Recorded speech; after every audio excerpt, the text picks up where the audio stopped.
Good evening, and welcome to the latest happenings inside our federal machine. It's Wednesday, December the 3rd, 2025. It's Faith on bringing in another episode of The Swamp. The big Tennessee congressional election happened last night, and Republican Matt Van Epps took the win against progressive Democrat Aftyn Behn. He won by a sizable margin. However, Democrats closed in by about 12 points compared to the previous election. CNBC reports that nationwide home rental rates have fallen for the fourth month in a row, most likely tied to the sharp increase in mass deportations. Also, FBI Director Kash Patel and FBI Deputy Director Dan Bongino gave updates on the overall performance of the Bureau for the year 2025. And the Department of Justice has announced a series of lawsuits against 6 states over their refusal to turn over federal voter registration rolls. The DOJ even claims these states are engaging in open defiance of federal law. The White House has officially launched the Media Bias Offender Tip Line, and the White House also encourages the public to reach out and hold the fake news accountable. Violent criminal illegal immigrants who committed their violent crimes inside the United States have been repeatedly turned loose by the city of New Orleans, and the Department of Homeland Security have engaged in Operation Catahoula Crunch, which will pursue and capture these criminal illegals. The Trump administration created a list of 19 countries where immigration and naturalization into the United States is hereby banned. And also, radical progressive Democrat Pramila Jayapal, she announced a bill which would remove any ability for the Department of Homeland Security to capture illegal immigrants and instead will direct taxpayer money to fully fund their immigration lawyers. And there's a lot more that happened today, so we're going to dive straight in. And if you enjoyed the video, please give the video a like if you get a quick second, and subscribe to the channel if you enjoy the daily updates. And I might read your comment on the next episode if you drop one. Also, every article you'll read in the video will be linked in the description below. And if there's any government department out there, or an office or an agency, individual, any kind of entity in the federal government that you want me to cover that I haven't been covering, just let me know in tonight's comments and I will get right on that. All right, so we're going to start right here from the GOP, Donald Trump's Truth Social post. Congratulations to Matt Van Epps on his big congressional win in the great state of Tennessee. The radical left Democrats threw everything at him, including millions of dollars. Another great night for the Republican Party, President Donald J. Trump. And they closed in, man. They closed in a lot compared to I think it was 2 years ago for the last election in Central Tennessee, by around 12 points, give or take maybe a point or so. But I believe it was about 12 points that they gained closing in on that seat. So something that Republicans really should start paying attention to. They got to beef up their ground game, because Aftyn Behn in her campaign, they knocked on over 70,000 doors in the district.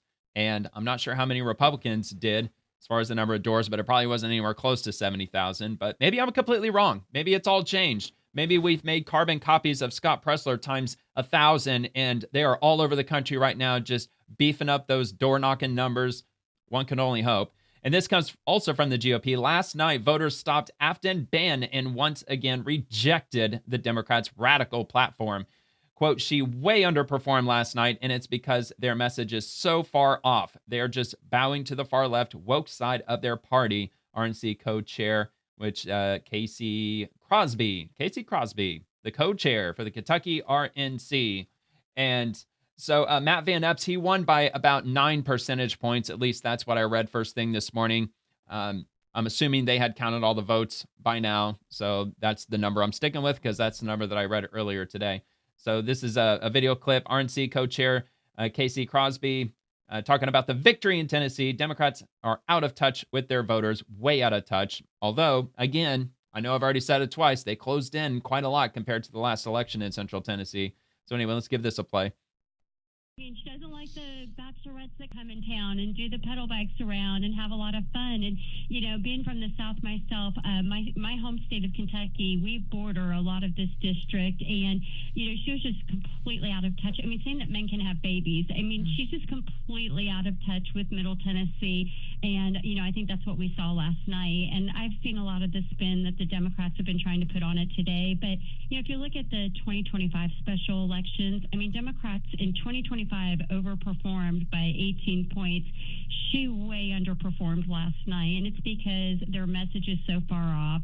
They are just, you know, bowing to the far left woke side of their party, and, you know, people just aren't buying into their message. And it's no surprising that they're the lowest approval ratings they've been at in years. So we feel really good going into the midterm. Well, yeah, and Aftyn Behn, she's already been clear that she was going to stand for transgenders and LGBT. She's putting a lot of focus on that, even though the transgender community in Tennessee represents less than 1% of the population. But that's who she really wanted to stand for, and it didn't obviously work out for her. Okay, Caroline Leavitt, happening today at the White House. Quote, President Trump's announcement will unveil a reset of federal fuel standards that heightened under the Biden administration, which the White House said will save $109 billion in total for American families. The federal fuel standards, I'm assuming with passenger vehicles, light trucks, things like that, if they are indeed rolling that back, that's going to be a huge win, because the last I saw with light trucks, I think that the requirement for miles per gallon for pickup trucks for the year 2026 is 40 miles per gallon, if not more than that. I know it's at least 40 miles a gallon. It is absolutely ridiculous. They're insisting that they innovate, they invent, and they create technology that really doesn't exist, or they're going to have to sacrifice a lot, which would maybe power or torque or both, or who knows what. But a pickup truck that gets 40 miles to the gallon, it's not going to be pulling giant campers up hills. It's not going to be able to perform anywhere near what pickup trucks of years past have. So this comes from foxbusiness.com, so maybe we'll get to the bottom of that in this article. Trump unveils historic reset of Biden fuel rules, touts $109 billion in savings. And President Donald Trump announced on Wednesday afternoon a reset of federal fuel standards that heightened under the Biden administration, which the White House said will save $109 billion in total. Quote, we're officially terminating Joe Biden's ridiculously burdensome, horrible, actually, CAFE standards that imposed expensive restrictions and all sorts of problems, gave all sorts of problems to automakers, Trump said. And we're not only talking about outside of our country, because nobody could do it. Nobody wanted to do it, and it was ridiculous, very expensive. It put tremendous upward pressure on car prices, combined with the insane electric vehicle mandate. Biden's burdensome regulations have caused the price of cars to soar more than 25%, and in one case, they went up 18% in 1 year. Yeah, dude, the cars, they've absolutely skyrocketed under Biden. It just got absolutely absurd. They're still really expensive. It's still like $48,000 for the average new car, $740 a month for the average new car payment. Even with used cars today, they still stand at $550 a month for a used car on average. Absolutely crazy. And in the state of California, they're full steam ahead with their EV mandates. They've already, they're in the process of phasing out RVs, and it's either by the year 2030. I'm going to hold it 2030. I believe it's by 2030, but it possibly could be like 2035 at the latest. But they're going to ban the sale of all RVs across the entire state because they just consume too much gas. They're just not good for the environment. So anyway, Fox News Digital exclusively reported on details ahead of the event, including that Ford's and Stellantis' CEOs, as well as General Motors plant manager, would gather in the Oval Office on Wednesday afternoon, where Trump will announce a historic reset of the CAFE standards that were created by the Biden administration, according to the White House. As America's largest auto producer, we appreciate President Trump's leadership in aligning fuel economy standards with market realities, Ford CEO Jim Farley said ahead of the announcement. Quote, we can make real progress on carbon emissions and energy efficiency while still giving customers choice and affordability. This is a win for customers and common sense, as it really probably is, if it is what I think it is. So corporate average fuel economy, or CAFE standards, first enacted in 1975, are government regulations for the average fuel efficiency of a vehicle fleet that aim to lower emissions. That's exactly what I was thinking it was. Trump rolled back aggressive standards put forth by the Obama administration, which I think that they actually passed in 2009, and it's just been getting crazy ever since. So that was under his first term in office, Obama, that is, with Biden subsequently resetting and tightening the CAFE standards under his administration. The Biden admin, for example, boosted fuel efficiency requirements by 8% for 2024 and 2025 model years and 10% for 2026, which was far higher than Trump's 1.5% that was finalized under his first term and applied to car model years 21 through 26. They're asking basically for the impossible at this point. Yes, cars could get, and light pickup trucks, yeah, they could get 40 miles to the gallon. Maybe theoretically they could potentially get 50 miles to the gallon, but it's going to be at a tremendous cost. You're not going to be able to haul anything with these pickup trucks. And their acceleration is going to be absolutely ridiculous just across the board. They're just going to be absolutely shitty. And that's pretty much the case with pickup trucks and newer vehicles today, especially those manufactured after 2020. They're monstrosities. They're electric shavers on steroids with all this electronic crap wrapped up into it. And that's just setting aside, or that's aside from the whole fuel efficiency nonsense with them trying to hit these emission standards. And they're basically having to rebuild these engines or redesign these engines completely. And it's leading to tons of recalls, lots of problems. And if you go back to like the 1990s where they over-engineered everything for longevity, that's what we really need. And that's technology going back, well, hell, 30 years at this point. So anyway, the Trump White House argued that the aggressive standards set under the Biden era were not feasible to meet with available technologies for gas cars, and that the standards would have compelled consumers to shift to electric vehicles. Well, that's what they want. That's what they want. They essentially want to strong-arm the American public to just start buying EVs. Well, if your pickup truck can't pull its own weight because the fuel efficiency is just so trash, well, then I guess you just have to buy an electric vehicle. Then now should you? Without taking into the fact that the Ford Lightnings, for example, the electric vehicle Ford pickup trucks, they're really bad at hauling stuff too. They can haul things, but it drastically reduces the mileage. Like it's rated for 350 miles, give or take. But if you're hauling like a boat or a trailer, or a camper or something like that, it's going to cut your miles down to like 125 miles for the whole trip because you're hauling weight behind it. Anyway, today we're taking one more step to kill the green news scam as part of the greatest scam probably. Trump continued, adding that a few other scandals could also be considered the greatest scam. The greatest scam in American history, the green news scam, and it's a quest to end the gasoline-powered car. This is what they wanted to do, even though we have more gasoline than any other country by far. And people want the gasoline car. They want everything. They want electric. They want to have lots of alternatives, but they do want the gasoline car. Right now, it's leading away by a lot, Trump said during the event. And there's been surveys that have been done with new EV buyers, first-time electric vehicle buyers, after they've owned their electric vehicle for a year. I believe those surveyed who leased electric vehicles were also questioned, and the majority, it was somewhere like 55, maybe 60% of those who were surveyed said that they would not consider their second car as an EV. So the majority said they don't want an EV for their second car. And the number one complaint was range anxiety. So the White House told Fox Digital earlier on Wednesday that the Biden-era regulations would have raised the average cost of a new car by nearly $1,000 relative to the cost under these reset standards, and that Trump's actions would save American families $109 billion.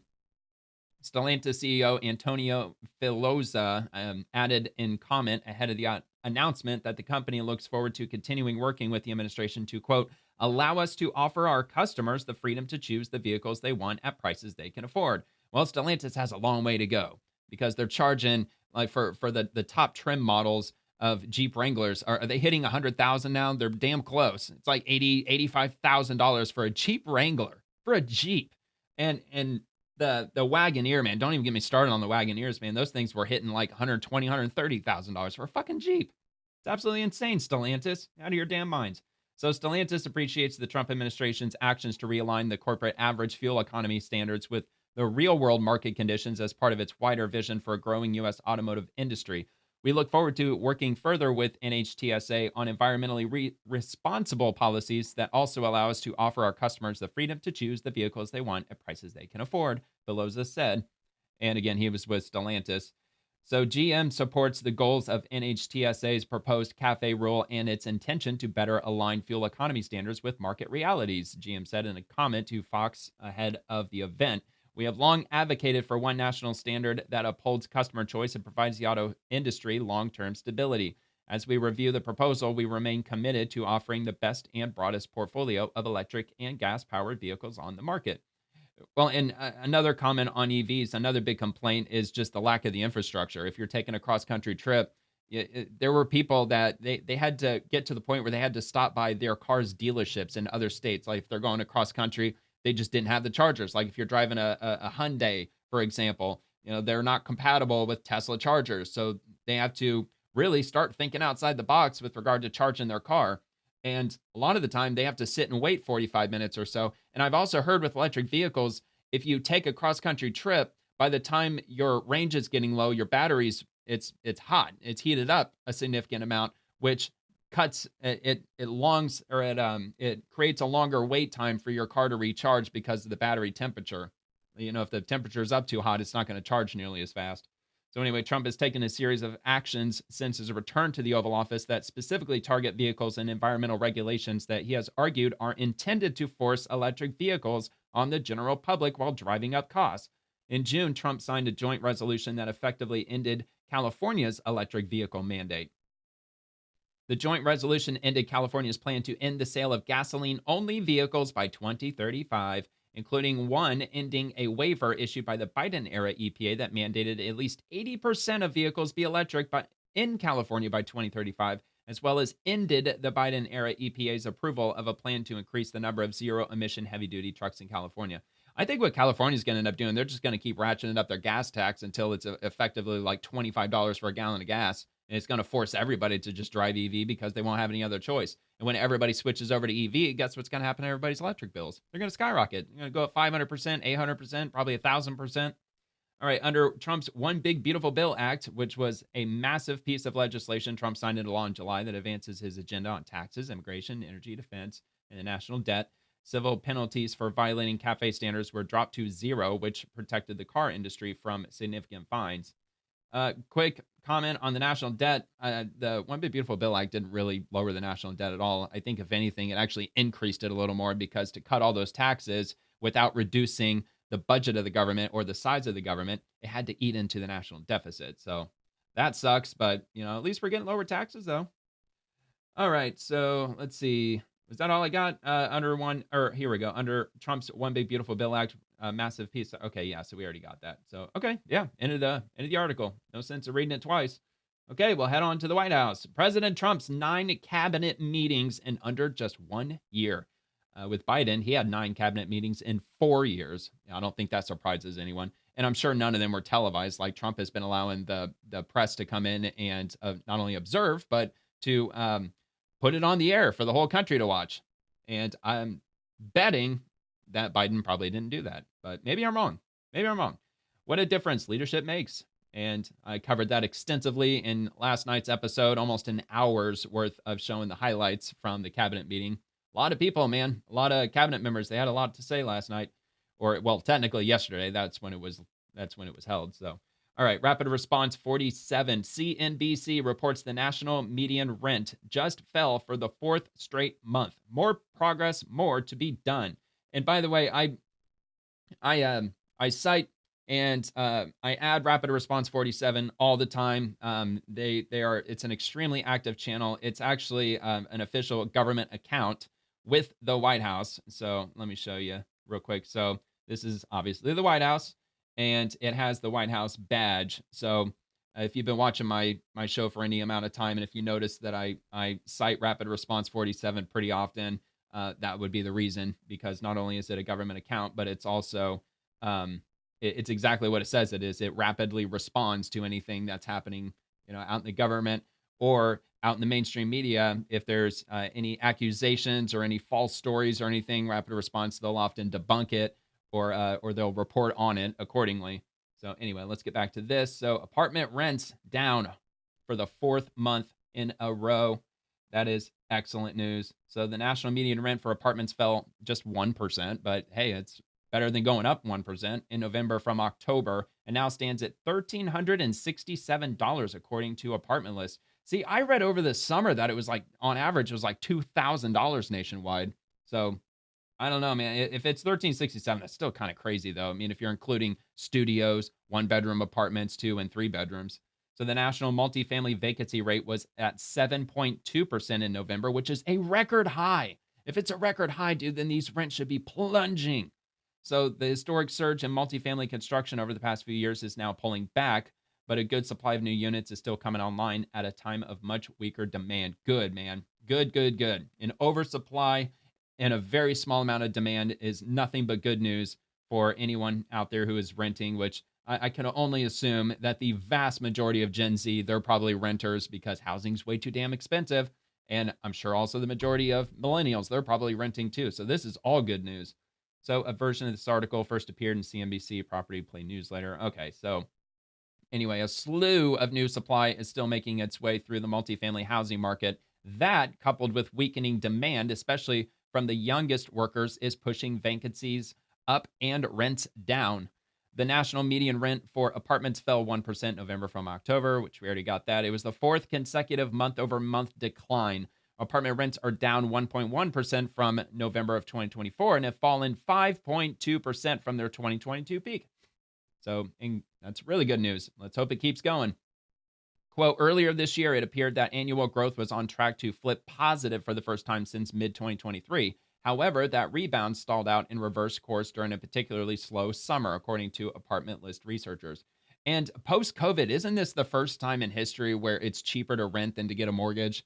I know I heard or read that somewhere. So after hitting a record high for this index, which dates back to 2017 in October, the national multifamily vacancy rate remained at 7.2% in November. Yeah, if I'm not mistaken, the average current mortgage, isn't it? I think it's like $2,400 or $2,600. Actually, here, let me check real quick. All right, la la la la. Here we go with Grok. The median monthly mortgage payment nationwide is $2,067 as of September 2025, a significantly higher amount than it is to rent if the CNBC number is accurate. According to the Mortgage Bankers Association, this covers principal and interest for a typical 30-year fixed rate loan, excluding taxes and insurance. So that excludes your property taxes. And it also doesn't factor in your homeowner's insurance, which is also at a record high nationwide. So if you factor those two in, it probably is what I suspected at $2,400, maybe $2,600 a month. Absolutely ridiculous. For new buyers in 2024, it averaged $2,225 per U.S. Census data.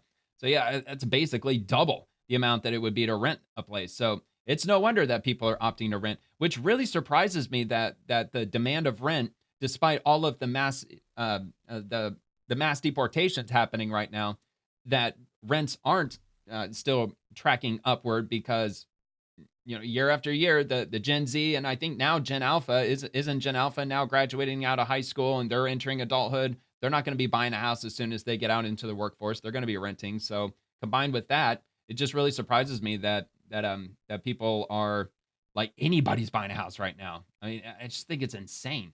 But all right, so anyway, we'll get back to this. So the historic surge in multifamily construction over the past few years is now pulling back, but a good supply of new units is still coming online. We already got that too. So the fall historically sees the biggest slowdown in multifamily rents, but this year it's even more pronounced. CoStar reported the biggest monthly drops in median rent it had seen in 15 years of tracking. The primary reason is that more young people are struggling to form new households. Well, they're struggling to buy houses too.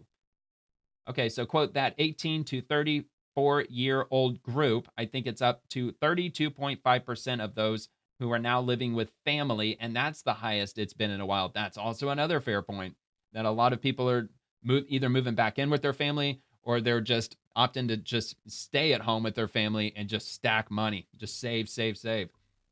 So anyway, let's see, that was said by Grant Montgomery, CoStar's National Director of Multifamily Analytics. Quote, I think it reflects high rental costs that have risen over the years. Definitely true. As well as tougher job market for young folks just coming out of college. So I'm going to also take a quick look and see what was the average rent in 2019. I bet it was probably roughly half of what it is right now. Okay.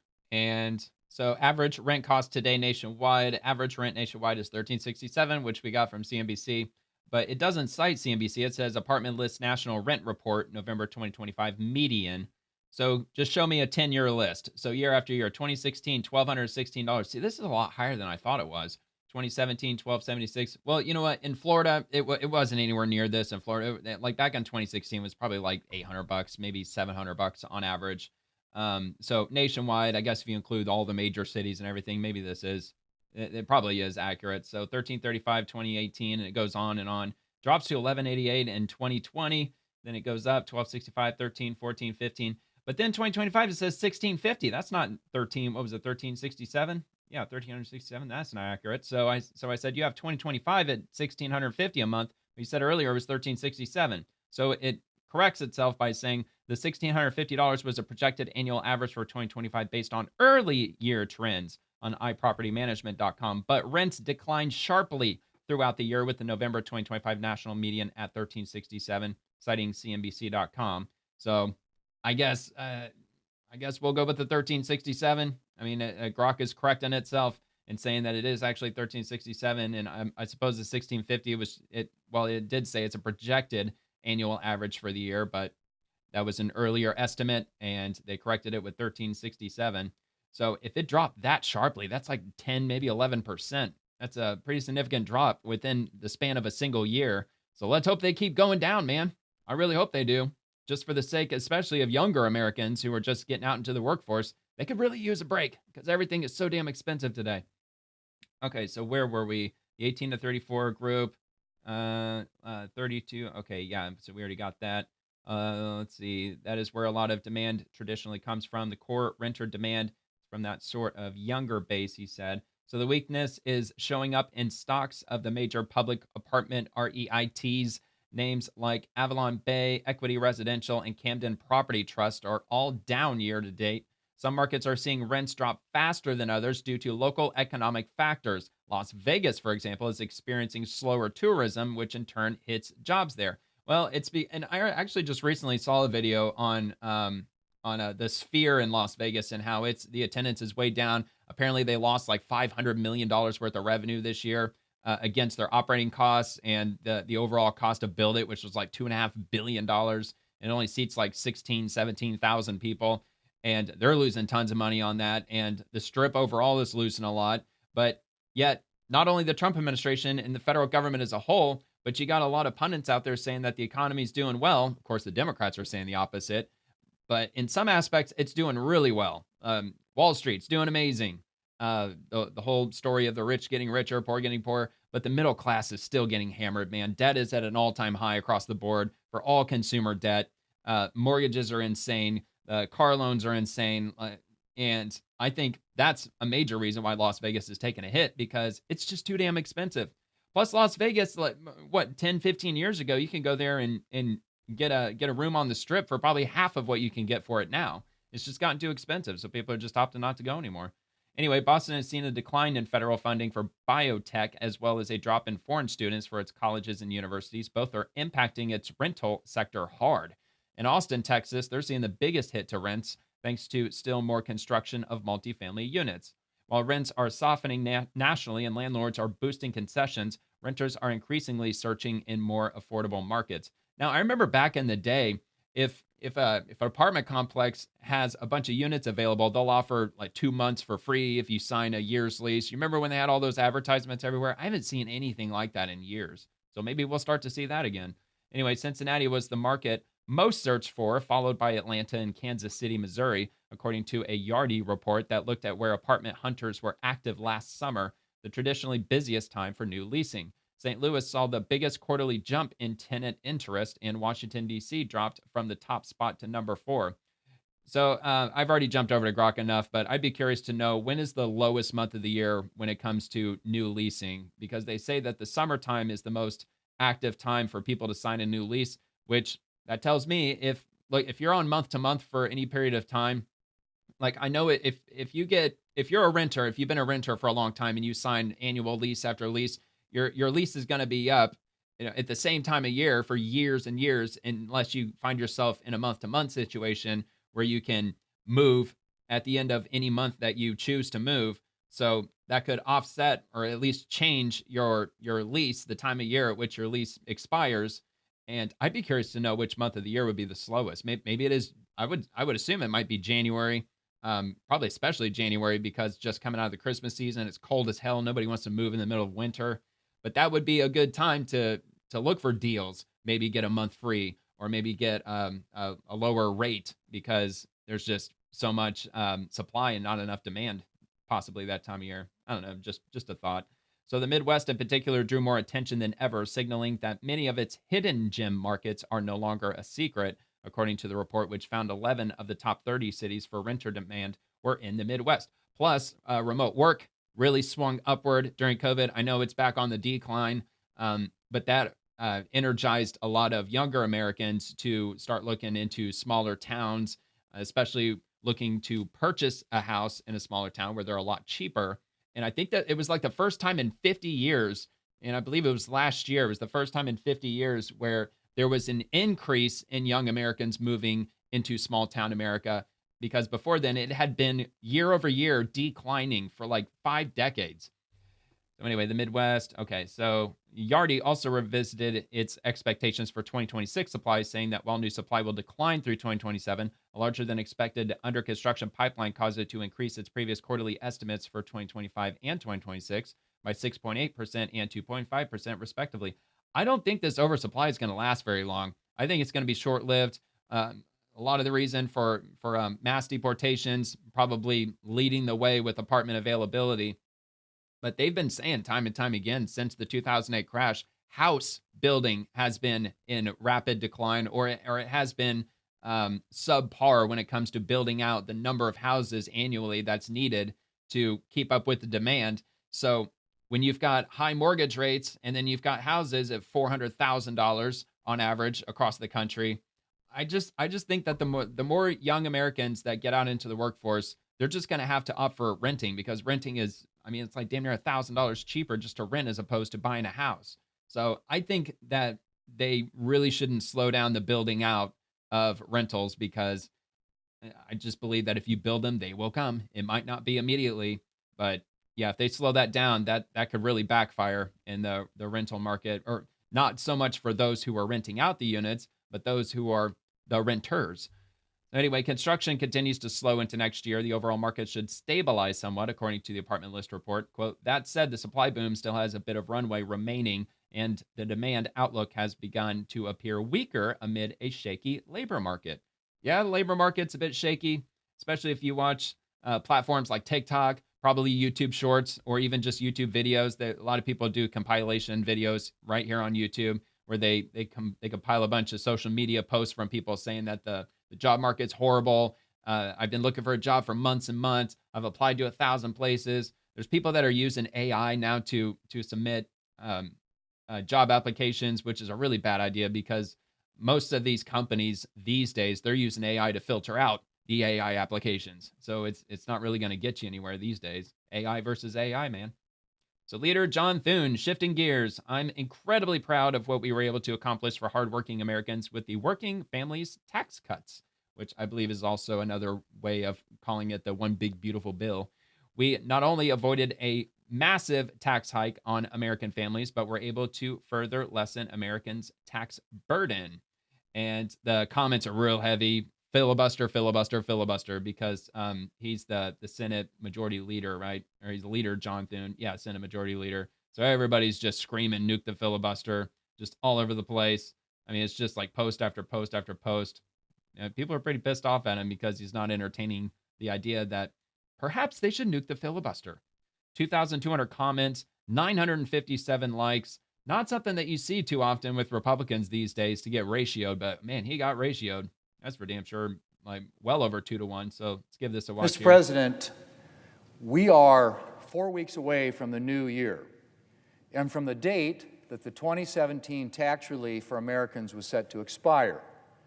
Back in 2017, of course, Republicans passed a huge tax relief package. We lowered tax rates for every income group. We doubled the child tax credit, and we nearly doubled the standard deduction. But all of that was scheduled to expire at the end of this year. Without action, Americans would have seen their tax rates increase and the child tax credit shrink by 50%. A typical family would have seen its taxes go up by about $1,700 a year.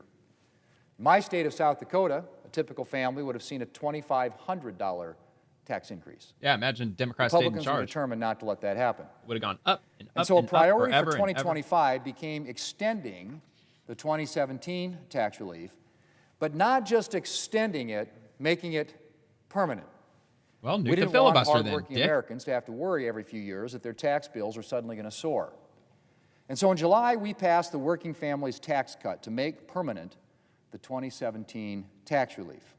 But is it We really made permanent, those though? lower tax rates permanent. We made the increased standard deduction permanent. And we Well, I made guess the in one big increased beautiful bill, it is child permanent, tax right? They credit codified it. permanent. I mean, it passed But both Mr. President, the we House didn't and the Senate. stop there. We expanded the child tax credit even further and indexed it to inflation so that its value will never go down. We also further increased the standard deduction, exempting additional money from Americans' taxable income. And we added a new $6,000 bonus deduction for seniors, allowing Americans on Social Security to keep more of their money. And that's still not all, Mr. President. Well, they're still We getting eliminated crushed. taxes Fixed on tips income, for millions seniors. of tipped workers, Uber and Lyft drivers, Just groceries alone, man. hairstylists, delivery drivers, servers at restaurants. We also eliminated taxes on overtime pay for millions of hourly workers. Thanks to this provision, everyone from nurses and police officers to firefighters and paramedics will be able to keep more of their hard-earned money. And we did still more. Because one aspect of prosperity is being able to keep more of what you earn. Another aspect is being able to earn more. And so in addition to the individual tax relief, we also made permanent some of the 2017 tax laws, business tax relief, to help businesses grow and create new jobs and opportunities for workers. That included the lower tax rates for small and medium-sized businesses, the job-creating 199A Well, the middle small class business needs deduction, disposable income, too. and full expensing for new equipment and for domestic research and development. And again, we went beyond the 2017 tax relief and added full expensing for new factories and factory improvements so we can expect to see more goods made in America. And again, more jobs and opportunities for American workers. We also acted to protect countless family farms, ranches, and small businesses from the punitive death tax and all of the headaches and expense that come with planning for it. Mr. President, I'm incredibly proud of what we were able to accomplish for hardworking Americans. We not only averted a massive tax hike on American families, but were able to further lessen Americans' tax burden. And hardworking Americans can be assured that Republicans will continue to work to enhance affordability, expand opportunity, and increase prosperity. All right, well, he just went over all of the different taxes that we're going to be saving. And yeah, I think a lot of people are going to be happy when tax return season comes up, because it sounds like a lot of people are going to get a substantially bigger tax return than we got last year and the year before that and the year before that. So Chuck Schumer, Donald Trump is once again using hungry families as hostages. He's holding them hostage now, folks, threatening to take food away from those in need. Now he wants to make American families choose between putting food on the table, paying their bills, and buying Christmas presents for their children. His cruelty knows no bounds. From the AP, Trump administration threatens to withhold SNAP management funds from states that don't share data. And we know the real reason, because they refuse to share their data because they're funding illegal immigrants with SNAP benefits, probably by the millions, especially in places like New York and California, the other blue states, the sanctuary states. It's the sanctuary states who don't want to release their SNAP data because they're giving the money illegally to people who are not supposed to be here. All right, Senate Democrats a month into open enrollment, and Republicans have run out the clock. Without a clean extension of ACA subsidies in a longer enrollment period, families will face huge premium hikes. Again, did I say Senate Democrats? I think I said Senate Democrats. Anyway. All right, so it's a quick clip. I guess we'll give this a watch. Be real here. We are a month Whatever. into open enrollment, a full month. The time to save people from these huge increases in costs they're going to see because the ACA tax credits expired was before these premium hikes were all but locked in. The only way the time now to we save can everybody stop was people 2009, from seeing these huge when they even put increases this is a bullshit on clean the table. extension and a longer open enrollment. And I think we should be honest about that. If Republicans had come to the table at any point earlier this year, there would be time to sit down and talk about this. No, dude, Republicans don't But generally we have like now flushing seen money down the Republicans toilet. run out the clock. If Republicans want to talk about health care, Mr. Chairman, great. Sewer system running directly to the health insurance we've heard many companies. Republicans make it clear they're not serious. But if that changes, Mr. Chairman, I'm at the table. I am at the table. I'm ready to talk Oh, I'm about sure our you are. healthcare system in this country. Oh, and I would love to know how much money she's gotten from Big Pharma and the healthcare industry. Okay, FBI Director Kash Patel, the results are historic. This year we overhauled the FBI, moving agents back into the field, launching new national security tools like our counter drone school, deploying AI to detect threats faster, and cutting billions in waste. The results: historic crime and homicide reductions, major disruptions to criminal networks, and record arrests in violent crime, espionage, terrorism, and child exploitation. This FBI is the strongest it has ever been. Exclusive. Patel tells Just the News the FBI is faster, stronger, more accountable after reforms. The FBI is keeping Americans safe, violent crime and public safety. 30,000 arrests in total, which is a 100% increase from last year. 25,000 violent crime arrests, also 100% up. 100 plus MS-13 members and 200 plus Tren de Aragua members taken off the streets. 1,800 plus gangs and criminal enterprises have been disrupted, a 210% increase. 6,000 plus illegal weapons seized, up 5%. 10 most wanted captures, 4 so far this year. Espionage arrests are up 35%. NVE arrests up 490%, which is federal, state, and foreign. And it goes on. 1,900 plus kilograms of fentanyl has been seized, up 31%, enough to kill 127 million Americans. And that's just from the FBI. That doesn't include all the different agencies. This is just from the FBI. 190,000 plus kilograms of cocaine has been seized, up 9%. All categories increasing year over year. And protecting children, 6,000 children have been located and rescued, up to 22%. 1,700 child predators arrested, 10%. 300 plus human traffickers arrested, 15, and 764 arrests and 764 trafficking cases, up 18%. Very good numbers. Better keep beefing up those numbers, man. That's good. All right, so Dan Bongino, got to take a deep breath for this one because he's got a sizable post here. So here we go. Some updates for you regarding important changes and reforms we have made at your FBI. The director and I made a decision earlier this year to reorganize the FBI to both improve efficiency and accountability. Pursuant to process, those changes were signed off on and completed recently. The director and I made a long series of important personnel changes. The new leadership team has produced dramatic results, which we will produce for you in detail as the year wraps up. They will include a historic drop in the homicide rate, along with record disruptions, arrests, and drug interdictions. Many of these personnel changes have upset a group of Comey Ray-era disgruntled former agents who prefer the old ways of operating. We are not going back. We have been working on an AI project to assist our investigators and analysts in the national security space. I received an update yesterday, and I am happy to report that the product looks promising. More coming on this. We are in the end stages of a redesign of the FBI crisis management process. The redesign is intended to make information more accessible and transparent in a crisis to enable quick and effective decision-making. The project should be complete by the end of the calendar year. We saved the taxpayers billions of dollars by scrapping the plan for an expensive new FBI headquarters building. We will be moving to the existing Reagan building after decades of fruitless haggling as the current FBI headquarters building crumbles. We relocated over 1,000 headquarters-based personnel out of the Washington, D.C. area and into the field to focus on violent crime, crimes against children, and terrorism. Those agents are now working on the mission in those regional offices. In recognition of the growing threat and in conjunction with the president's executive order, we designed, launched, and completed the FBI's first ever counter-drone school last month. Special thanks to Sebastian Gorka and DDCOS Reagan for their help on the project. The workforce apprehended 4 of the FBI's 10 most wanted fugitives, and we are hunting down the rest. We produced unprecedented disclosures and took action on documents related to January 6th, also Crossfire Hurricane, Arctic Frost, and more. The new leadership team and the workforce made a series of Antifa-related arrests in multiple states and assisted in record numbers of deportations and apprehensions. Some of the culture changes we implemented include eliminating DEI, reforming the physical fitness test, making promotions contingent on real-world results, severing ties with the SPLC and ADL, and implementing a new training curriculum to reflect current mission requirements.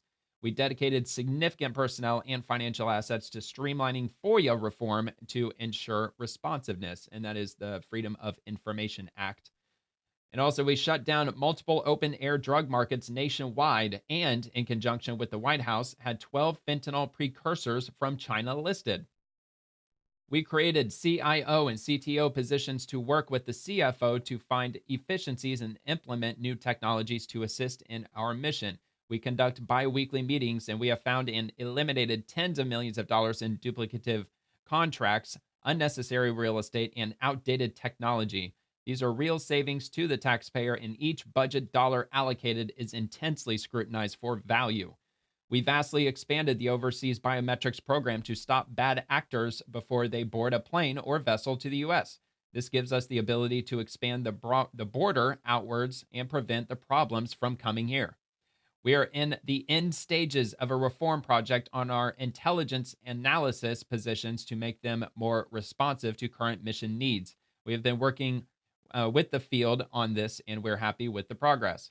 We implemented a technology working group to ensure our technology tools evolve with the mission. Thank you, and God bless America and all those who defend her. Hell of a long post, but a very good one.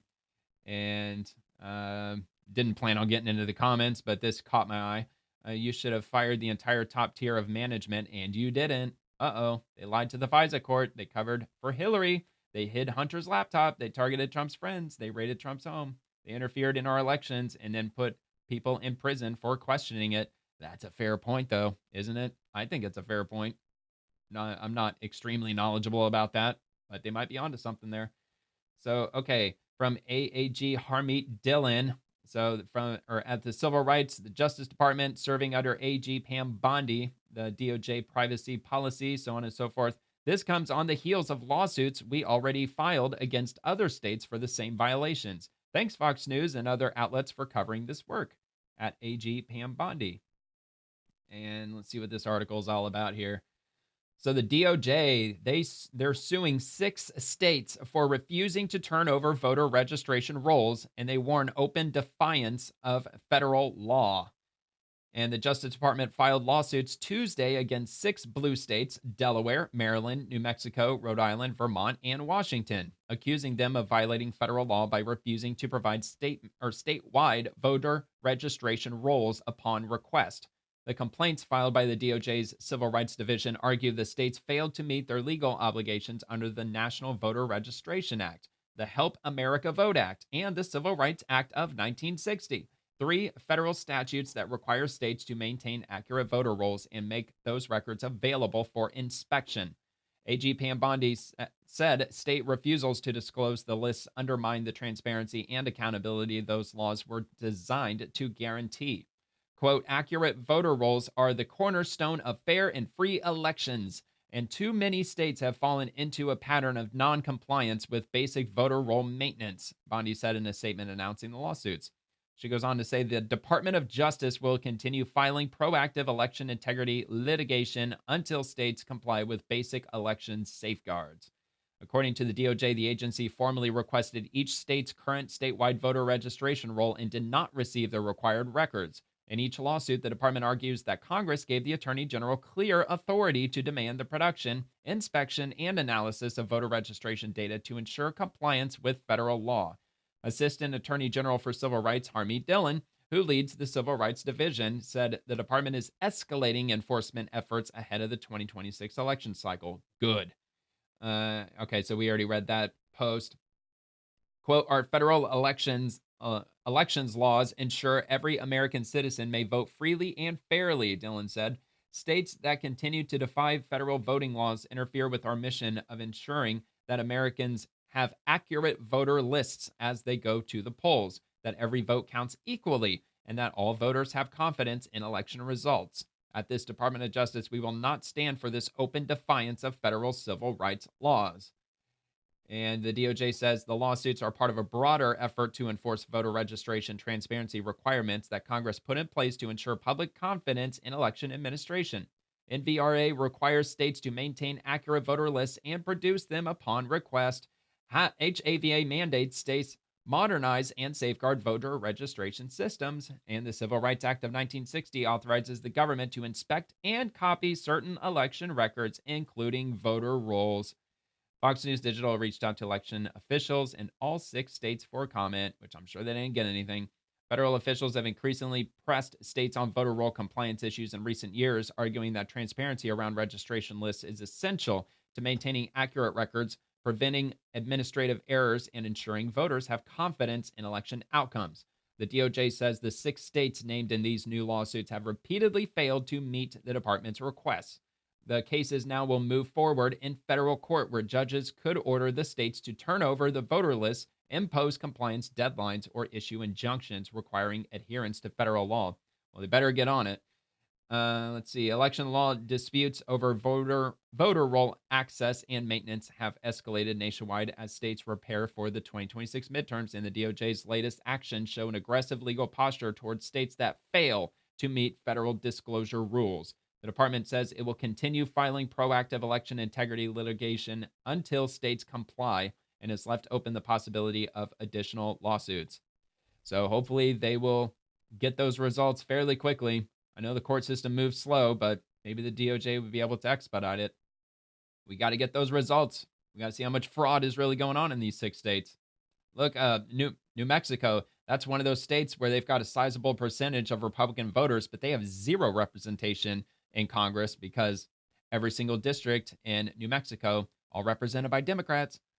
So anyway, stop fear-mongering. ICE does not arrest or deport U.S. citizens. So let's check out Dick Durbin's post. He says, this is patently false. The Trump Noam DHS is detaining American citizens, and they're doing it during violent, indiscriminate raids and using excessive force. None of us are safer for it. That ain't true. If they're arresting or detaining anyone, it's because they're obstructing ICE officials and agents by putting up their stupid signs, blocking roads, and sometimes putting hands on federal agents, which is a crime.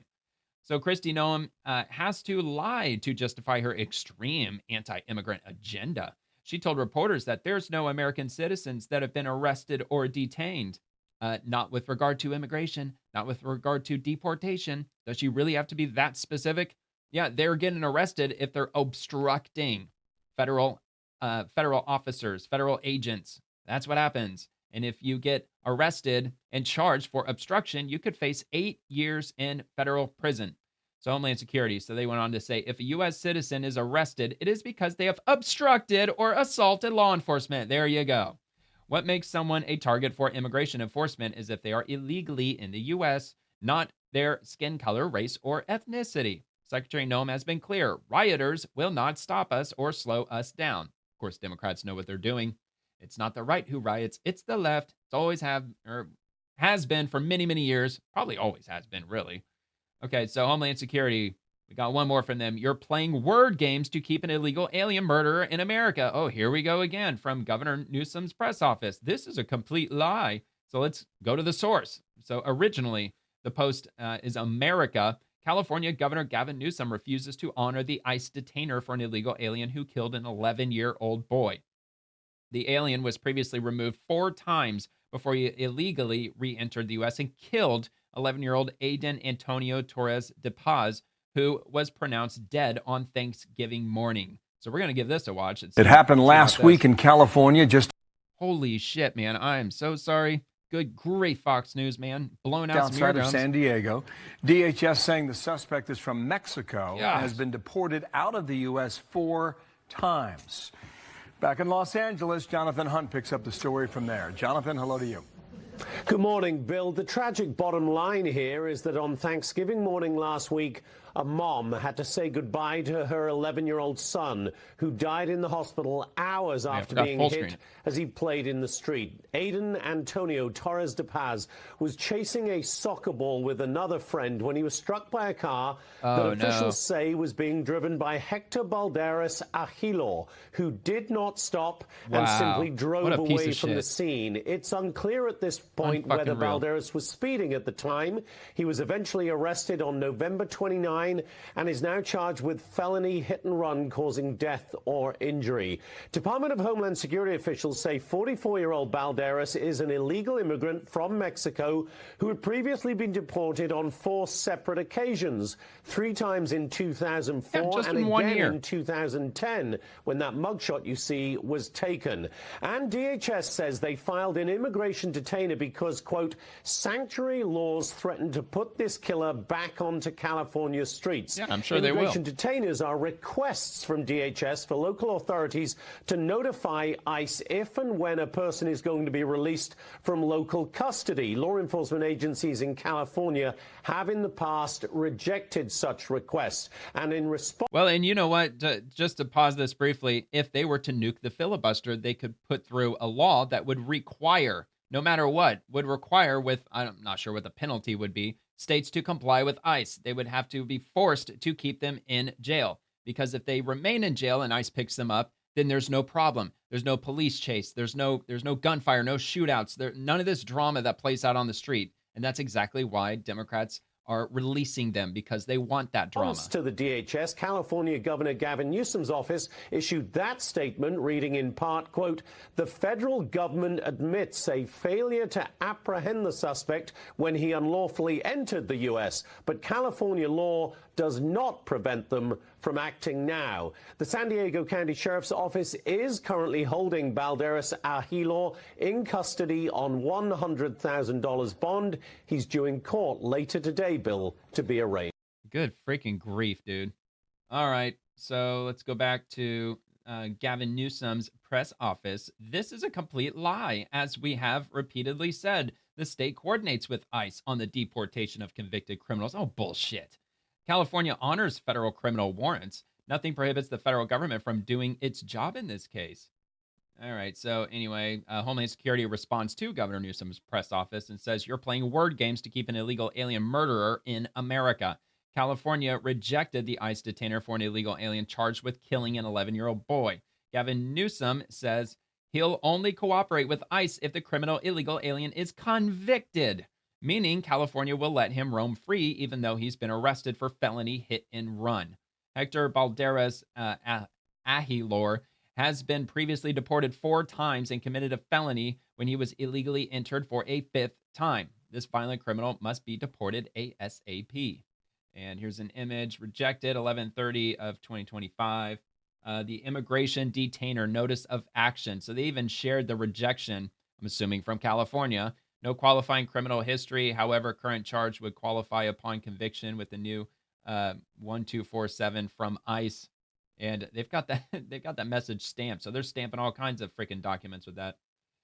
Okay. All right, moving to Sean Parnell. This is absolutely false. Oh, here we go again. ABC News. Breaking. Defense Secretary Pete Hegseth shared classified information in a leaked Signal chat that could have imperiled troops, a watchdog report finds. So let me open that up and we'll hop back to Sean Parnell. So he says it's absolutely false. No classified information was shared, and the IG reports supports that conclusion. Please correct this post. And Sean Parnell, combat veteran, New York Times bestselling author, husband, father, leader. So he's not a government official. But anyway, I guess we'll look at least into the first part of this and see what it says. So the Defense Department Inspector General concluded in a report filed Tuesday that the information Defense Secretary Pete Hegseth shared on a group Signal chat about pending military operation in Yemen was considered classified, according to 2 people who have read the report. So let's see what this Signal chat is, or is it just another report on it?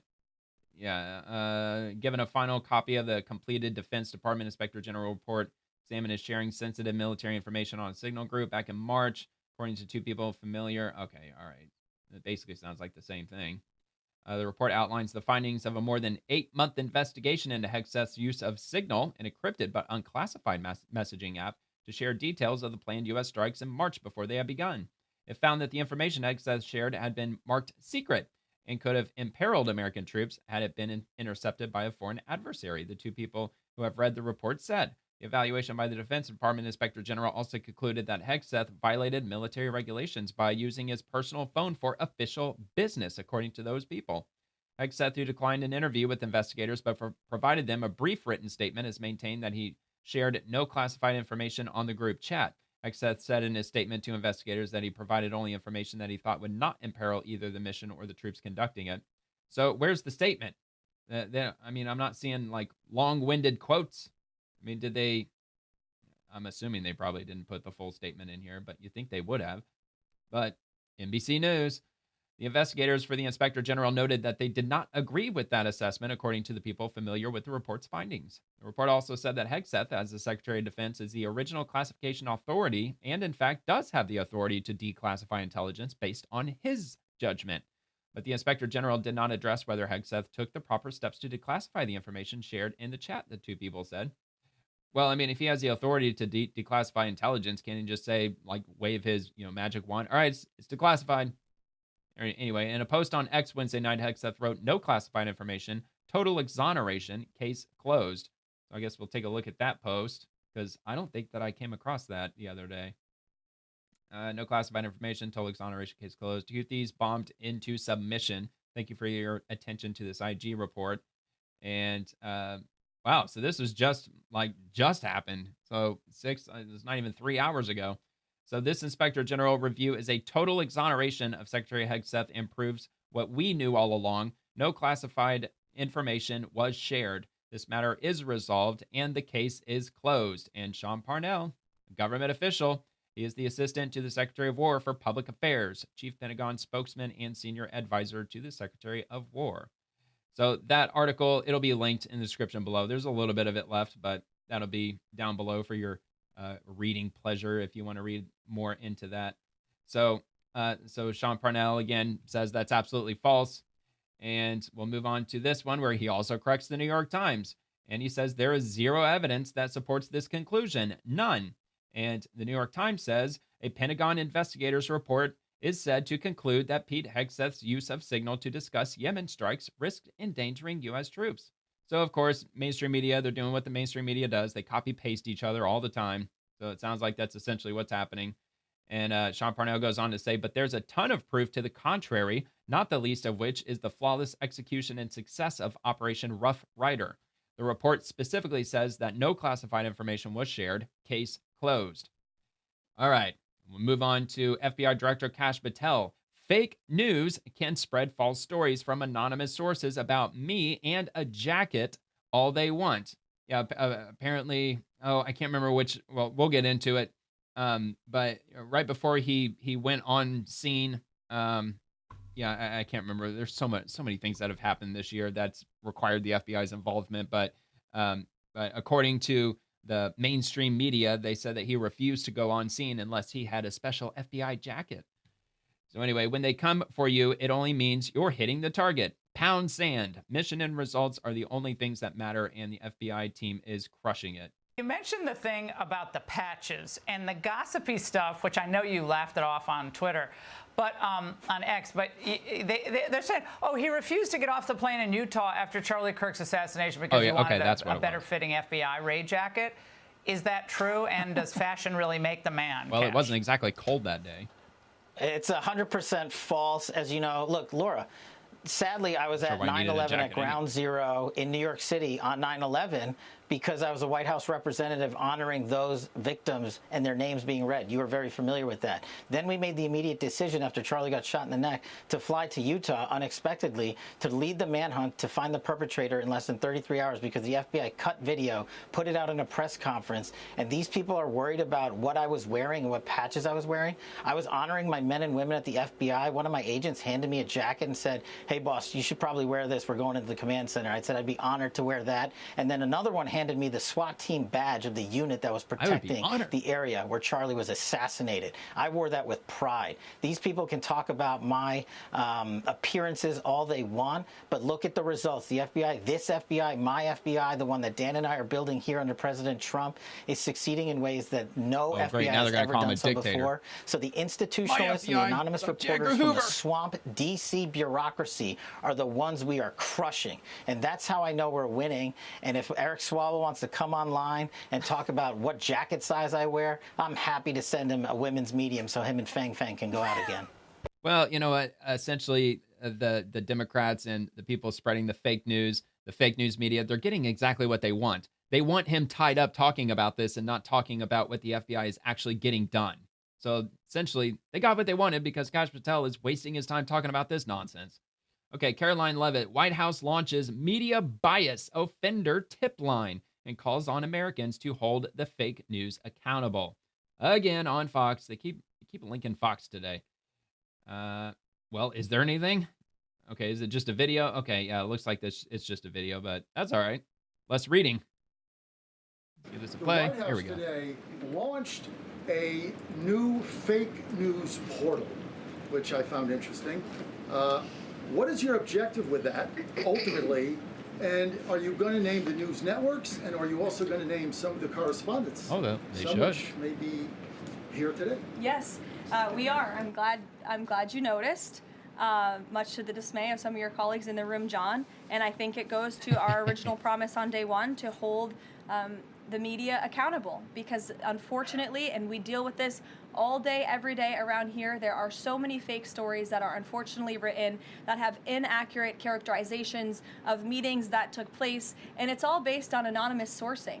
And, you know, the standard for journalism, unfortunately, has dropped to such a historic low in this journalism's country. Dead. And again, we deal with it every day, where you can have an anonymous source who has no idea what they're talking about, zero credibility, call up a reporter in Washington and say, hey, I heard this, and then the next thing you know, it's on the front page of the New York Times. Well, yeah, it's really incomprehensible. We appreciate the journalists, some of those who are in this room who do reach out for comment, who try to get things right, and there are some that remain. But overwhelmingly, the fake news that we see pumped out of this building on a day-to-day basis, it's honestly overwhelming to keep up with it all, and to constantly have to defend against these fake news and these attacks. And I will point out one fake news story over the weekend before I let you all go, from the New York Times that took about 1/3 of the president's daily calendar and his daily schedule, and said that he's doing less than he did in his first term, or he might not be fit for the job.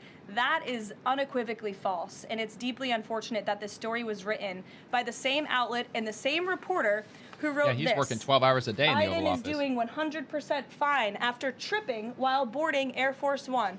Oh, same outlet, same reporter who wrote that President Trump is not fit for the job. Are you kidding me? You all see him almost every single day. Every day. He is the most accessible president in history. He is taking meetings around the clock. Another one.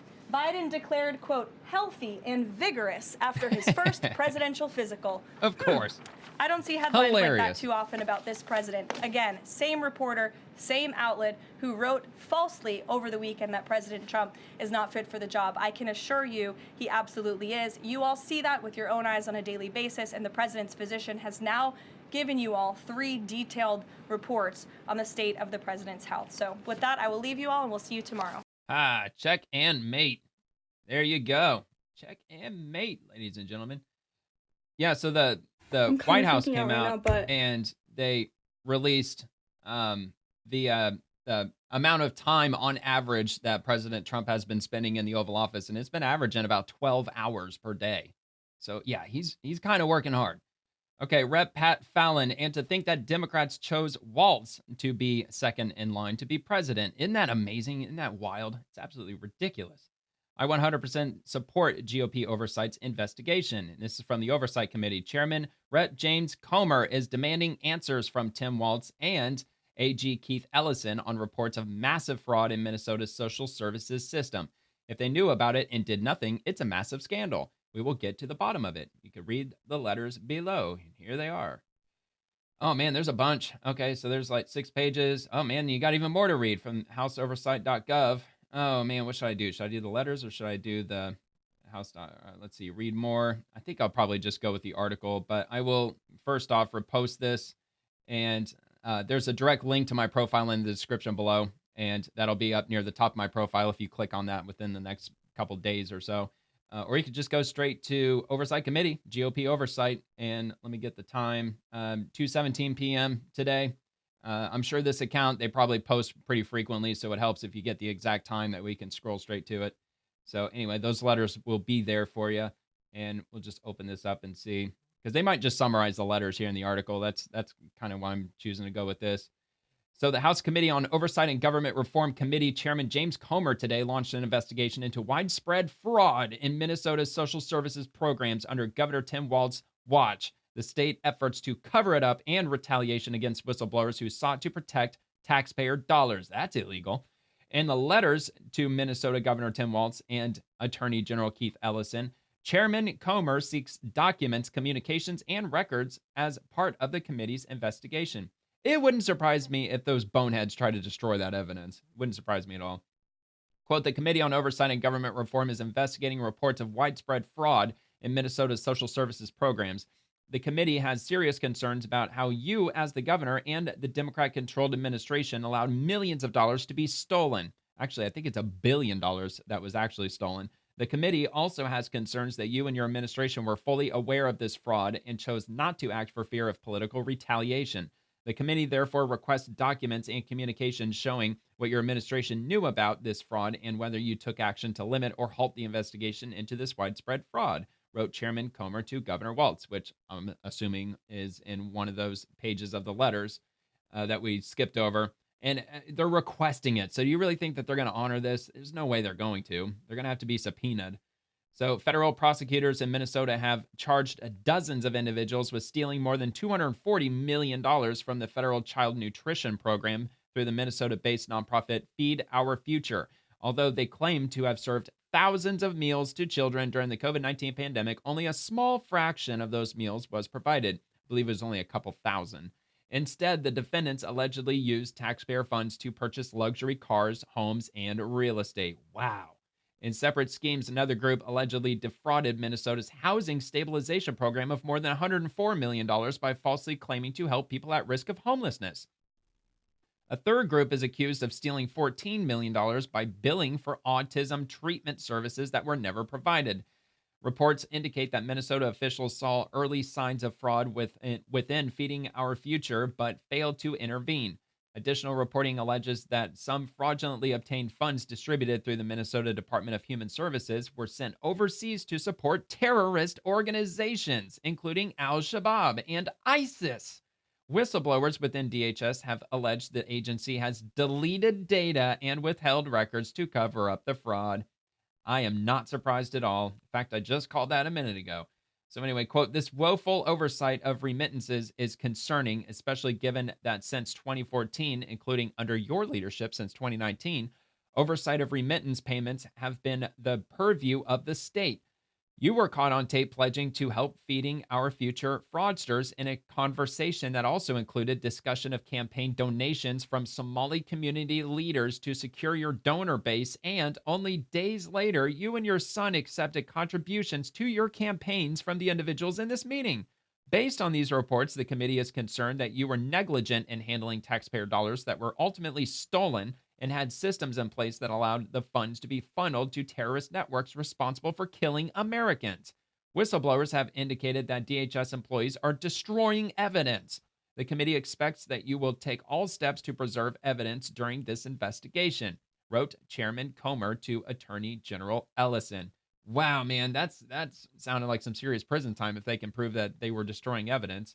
But look, if they can't provide the evidence and there's absolutely no way to provide it, I mean, that seems like that would be the only conclusion one could lead themselves to. Walz and Ellison have until December 17th, 2025 to provide the requested information to the Oversight Committee. And I'm fully assuming that they're not going to. They're probably not even going to answer these letters, in which case I'm guessing they're probably going to end up issuing subpoenas to them. Will they honor the subpoenas? Probably not. Will the Republicans do anything? Probably not. It wouldn't surprise me at all. But let's hope something gets done over this. So from Eric Daugherty, holy crap, Rep. Tom Emmer, Republican of Minnesota, just went nuclear on incompetent Governor Tim Walz and his rampant fraud. And let's see, quotes, more quotes. Okay, so we'll just watch this because it's going to be in the video. Bill is not racist and it's not unfair. Look, this guy is pathetic. He is incompetent. He's a pathological, sociopathic liar. He lies about everything. His whole family's a bunch of Trump supporters. National this dude's an TV, idiot. Bill, lying about something as dumb as when he was at Tiananmen Square. And his response to that back then was, you know, I grew up in a small town. Sometimes I'm a bit of a knucklehead. Look, My hat is off to President Donald J. Trump. He is a knucklehead. We have been trying to sound the alarm on this fraud that has been going on since the beginning of the Walz administration for more than 3 years. And it wasn't until Donald Trump sent his truth out a couple weeks ago that everybody started paying attention. You have correctly pointed out, it's already more than $1 billion that these fraudsters stole from Minnesota taxpayers under Tim Walz's watch, and the number is growing. It's not just the $250 million fraud case, the largest pandemic fraud case in the country that's feeding our future. It's Medicaid housing fraud. You go back, it's autism centers, the list goes on and on, daycare fraud. But let's just look at the housing one. The Medicaid housing program was created back in 2020. They estimated it was going to cost annually about $2 million. You know what? From 2020 to 2024, it was $100 million. And they shut the program down in October of 2025 because from the beginning of the year, they'd already sucked out $61 million. Look, dude, this is not just happening in Minnesota. This is happening in every single Democrat state. It's just Tim Walz is too much of an idiot to cover it up effectively. I bet if they fully investigated every state into every single tax dollar that's being sent everywhere, you're going to find probably countless billions of dollars that's been stolen, skimmed off the top, funneled to God knows who, not just like quote unquote nonprofits and terrorist organizations, but they're probably pocketing the money themselves, probably sending them off to some like Swiss bank account offshore, converting it into fucking crypto or something. And this idea that it's not going to Al-Shabaab, they're sending the money back to Somalia, Bill. Yeah. People should understand, Al-Shabaab controls the financial infrastructure in Somalia. It is going back to Somalia, where Al-Shabaab, the terrorist organization, is in charge. Okay, so at the moment, I just want to... Yeah, it's unbelievable. Okay, and this is from Tom Emmer. Over $1 billion in fraud is more than just negligent incompetence. It stinks to high heaven. Well, it sounds extremely illegal. And my question now is, this isn't just negligent incompetence, Bill. Somebody is complicit in this. And if the governor, there are whistleblowers, alleged whistleblowers out there that are claiming that they let the governor know and that he not only ignored them, laughed him out of the office, probably. Actually retaliated against them. If that's true, Bill, it's illegal. It probably should be an investigation into criminal charges. This governor, the attorney general, it stinks to high heaven. Yeah, I mean, there's federal whistleblower laws, if I'm not mistaken, that they're protected from retaliation. Senator Ruben Gallego, Trump being tough on drugs apparently means pardoning a guy sentenced to 45 years in jail for drug trafficking charges. You can't make this stuff up. Oh, man, this is going to be a long one. Oh, man, buckle your seatbelts. Here we go. Hernandez once said he was going to stuff the drugs right up the noses of the gringos, even taking $1 million bribe from El Chapo Guzman, the famed... Oh, my God, he's doing a reaction video. Oh, my God, this is cringe. Prosecutors say Hernandez was a leader in a massive conspiracy to ship unfathomable amounts of cocaine to the U.S., a cocaine superhighway of some 400... Look, I'm not very knowledgeable about this guy from the previous Honduran president. He was a member of is, whatever. I think it was like the Workers' Party or something, which is a conservative party in Honduras. Would Trump have pardoned him if he was a member of the Socialist or the Left Party? Not so sure. I would probably lean toward no. However, apparently during the trial, a lot of the evidence was circumstantial. A lot of it was based on witness testimony. So not too knowledgeable about this whole subject. So I'm just kind of taking it in as it goes. Over nearly 20 years. Street value well into the billions of dollars, not to mention arms trafficking as well. The evidence was overwhelming, and a jury convicted Hernandez. Apparently he was framed, I guess. After just 8 hours of deliberation. A 45-year prison sentence came soon after. And that's where it ended, until this Friday post on Truth Social. Trump saying he would pardon Hernandez, who has been, according to many people that I greatly respect, treated very harshly and unfairly. All right, here we go. Trump's evil. He's the dictator. He's the orange man. This evil Cheeto. And what he's doing with pardons just make no sense. And I don't know if one of his friends helped by giving a donation, because we've seen that happen with this administration. But what kind of message are you sending out there, right? You talk about being tough on drugs, but then you basically just went ahead and pardoned a cartel kingpin that a U.S. jury, by the way, found guilty. And I haven't heard that said anywhere that he was a cartel kingpin. Destroying these boats. It was alleged during his trial that he worked, or so I've read, that he worked with cartels, and there were, I guess, a couple of instances where I believe they had a phone call that he was talking with someone who was linked to a cartel, and he also attended, I believe, it was some sports event where he was spotted with a couple of guys who had some affiliation with cartels, apparently. The coast of, Venezuela, without any jury trials. This is all messed up, right? There's no way that man should be set free. He was clearly involved in the cartel world. He was clearly involved in drug running. He used his position. Yeah, well, certainly the same thing could be said about Biden on a number of things, like Anthony Fauci, Hunter Biden. There's a lot of people that Joe Biden pardoned too. Not sure if he pardoned people who are alleged to be drug kingpins. It wouldn't surprise me at all if he did, though. As the president of Honduras to push drugs up north for 20 years, and now the president out of nowhere is pardoning this man. It sends a horrible message. Sends a horrible message to a lot of South American leaders.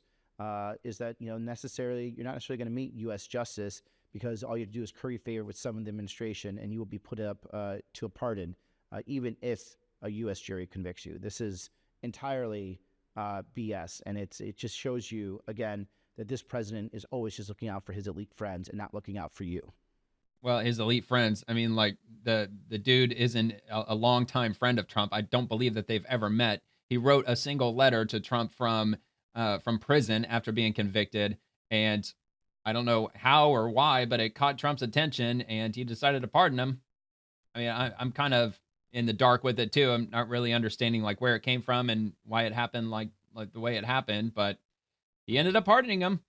Okay, so Homeland Security targets of Operation Catahoula Crunch include violent criminal illegal aliens who were released after arrests for home invasion, armed robbery, grand theft auto, and New Orleans sanctuary politicians have released these monsters to further terrorize American citizens. Under President Trump and Secretary Noem, we are restoring law and order for the American people. And Secretary Noem, by the way, she is the Secretary of Homeland Security. We'll give this a watch. What have you seen so far today?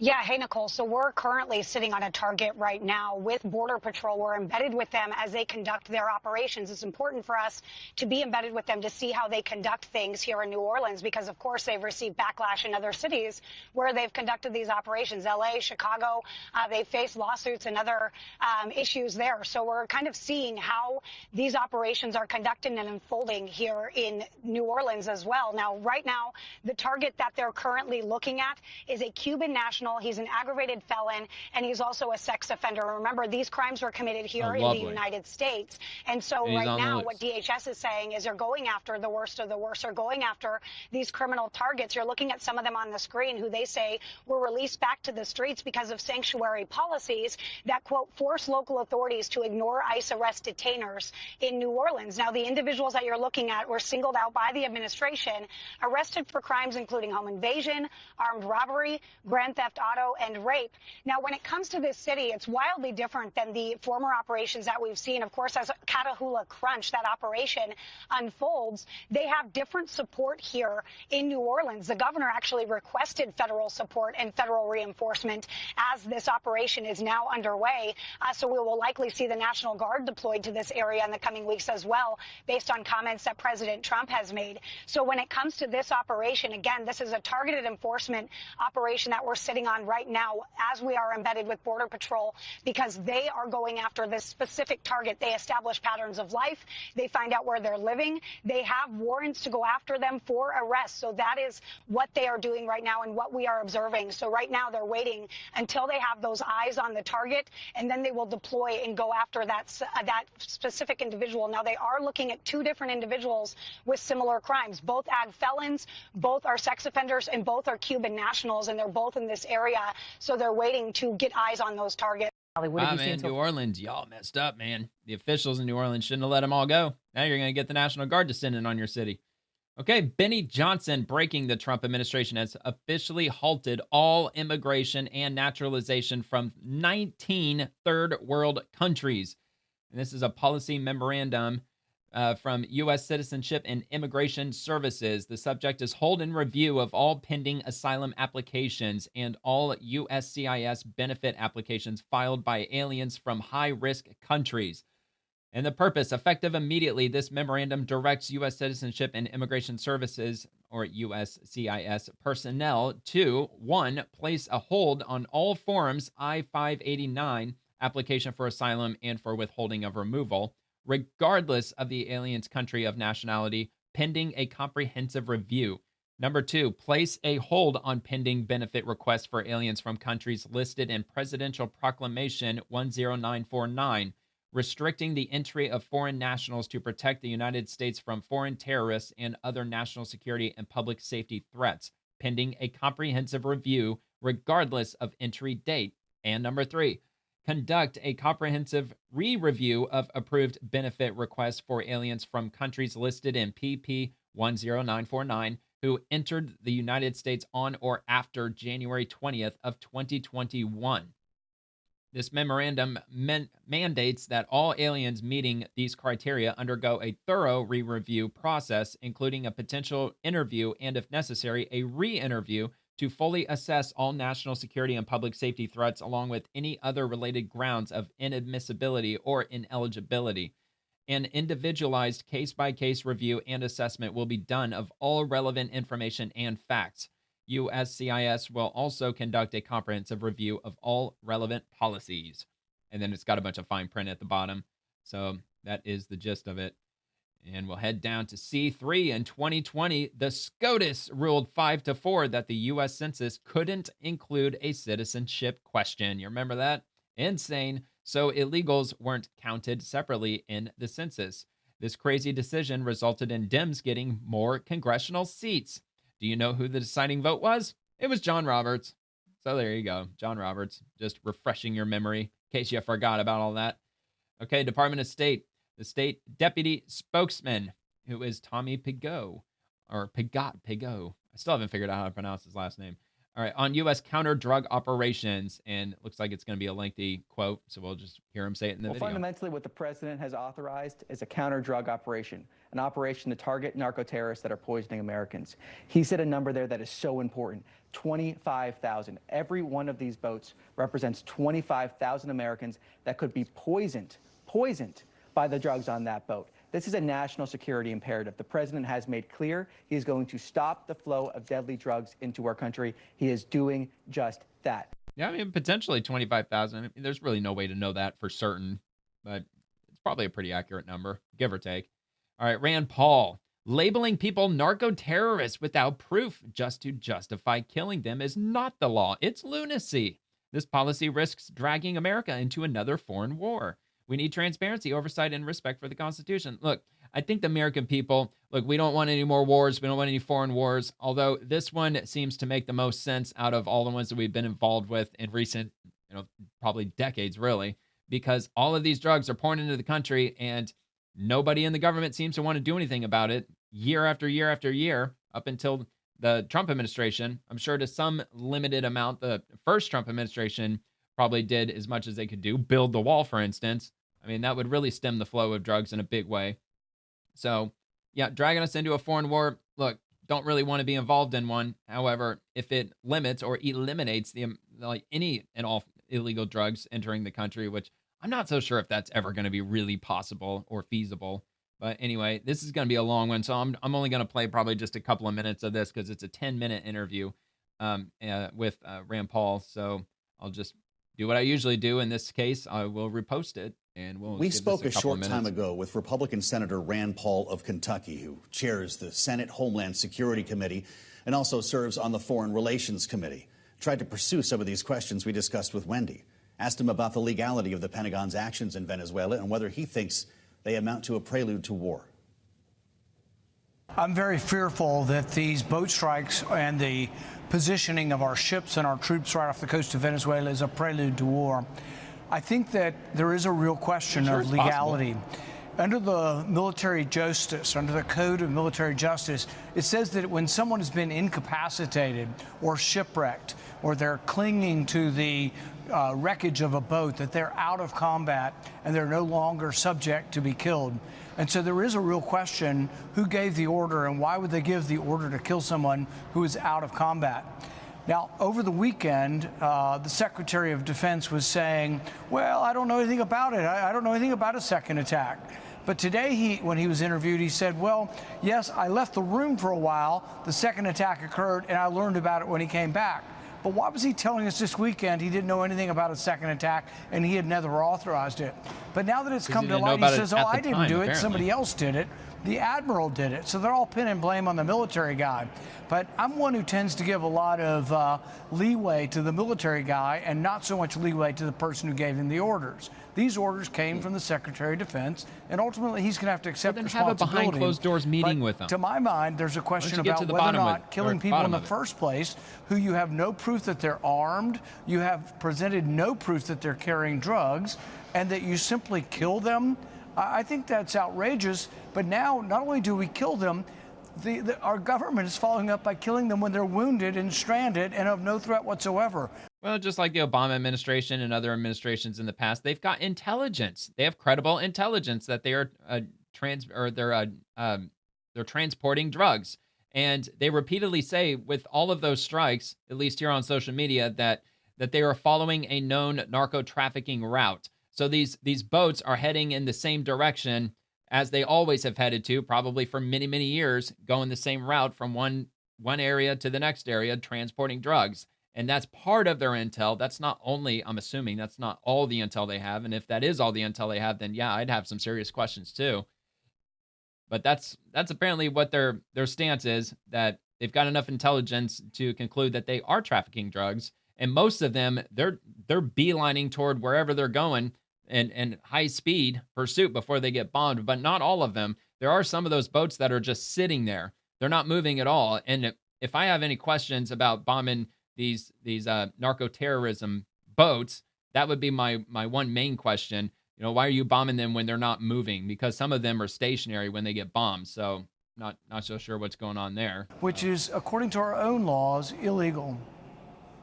Well, you've illustrated that carefully, Senator. It's Admiral Frank Bradley we're talking about. He's been named by the administration. I don't know if you think it's appropriate that his name is made public before he testifies before the Armed Services Committee on Thursday. But I guess the question now is raised, where does the buck stop? Is it with the Admiral, the Defense Secretary, probably or the Commander-in-Chief? Armed Services Committee, but it might actually. I think it's, to me, amazing that anybody in the public accepts this. The idea that we would make an accusation. We will simply accuse someone, and then they are found guilty without any kind of process.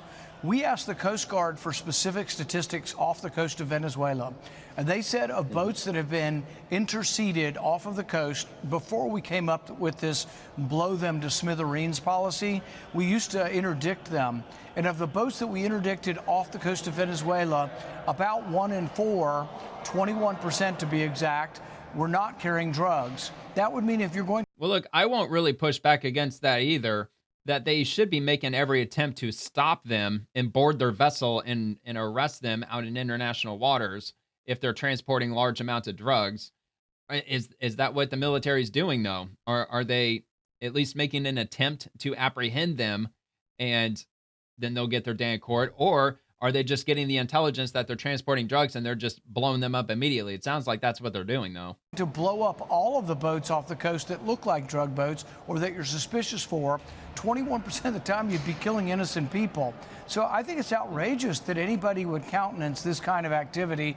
And I'm surprised that I seem to be one of the few people who seem to be alarmed at this.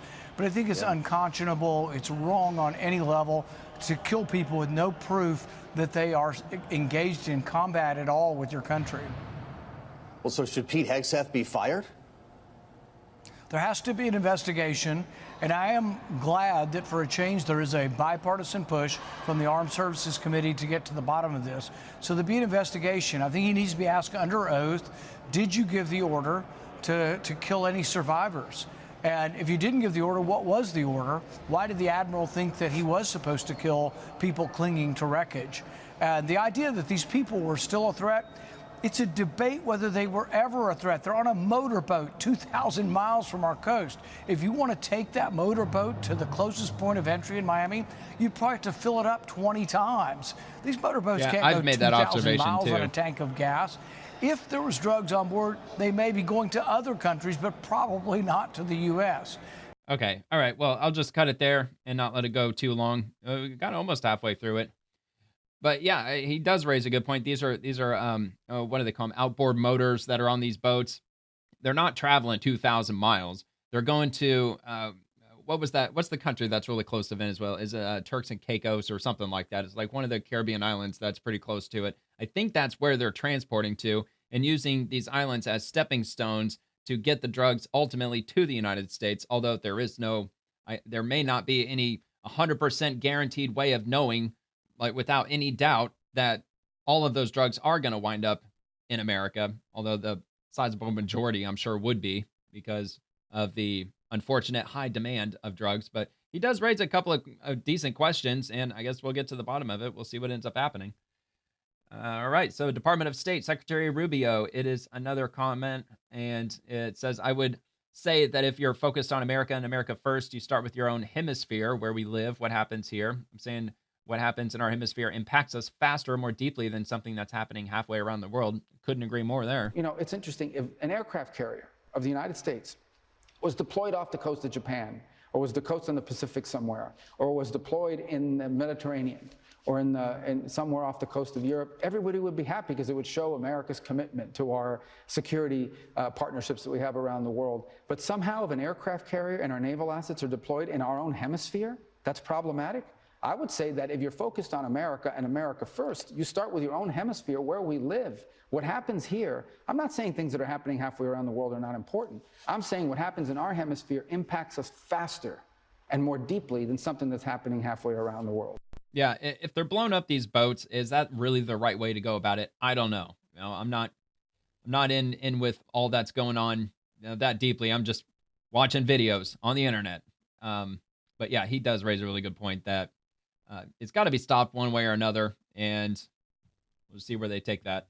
So Department of State, the fact that Maduro is upset about it tells you that drugs are coming out of Venezuela. Secretary Rubio on President Trump's counter-drug mission in Venezuela. The fact that Maduro is upset about it tells you that drugs are coming out of Venezuela. If you look at these boats, the Maduro regime is not a legitimate government. What it is a transshipment organization. It allows cocaine and other drugs that are produced in Colombia to be trafficked through Venezuelan territory, and with the cooperation of elements of the regime, are allowed to sail out on airplanes and leave Venezuela on airplanes and ships headed towards the United States. So they openly cooperate with the drug dealers. Yeah, with that happening, they get a lot of money for it, I'm sure.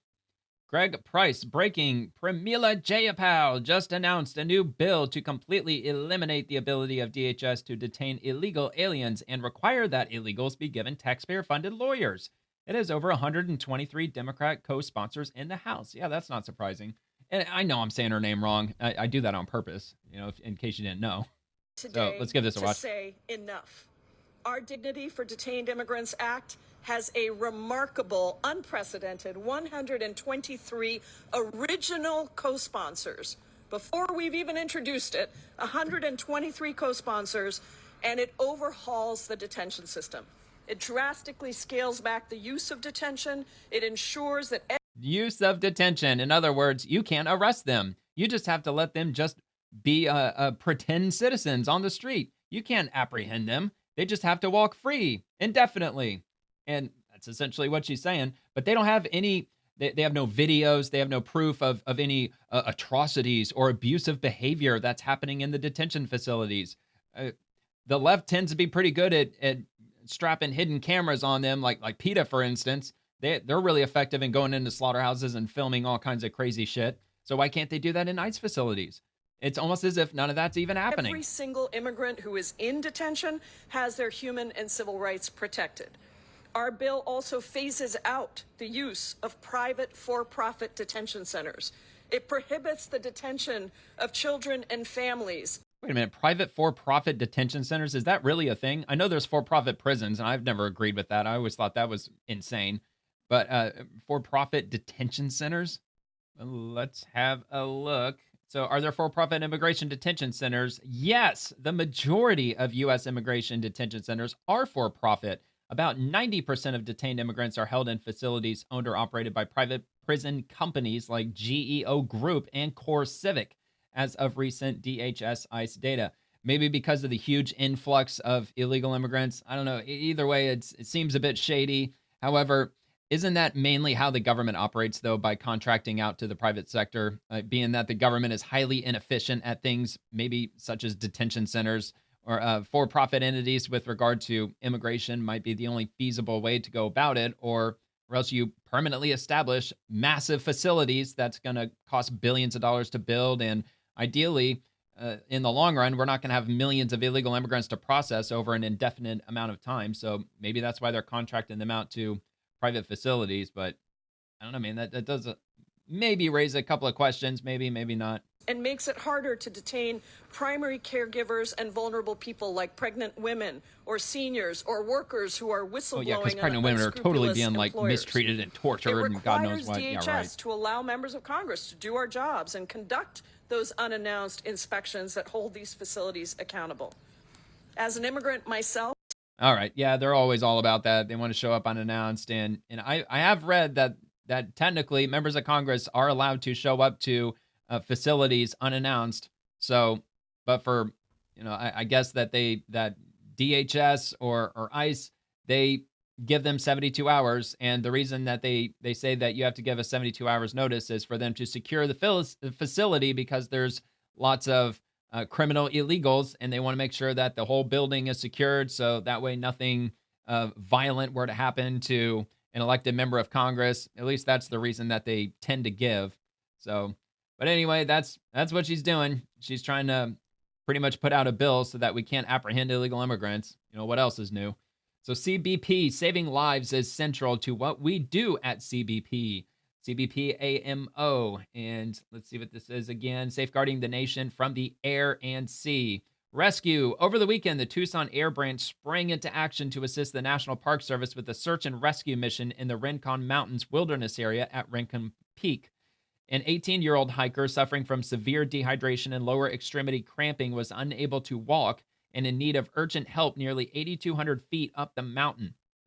An AMO UH-60 helicopter equipped with a hoist immediately launched to locate and extract the hiker. Upon arrival, a rescue specialist, AMEMS EMT, was inserted via hoist to assess the hiker's condition. After determining extraction was necessary, both the hiker and rescue specialist were safely hoisted and transported to Northwest Hospital in Tucson for further medical care. A big thank you to the crew and all involved for their swift response and dedication to saving lives. And we got a video of this too.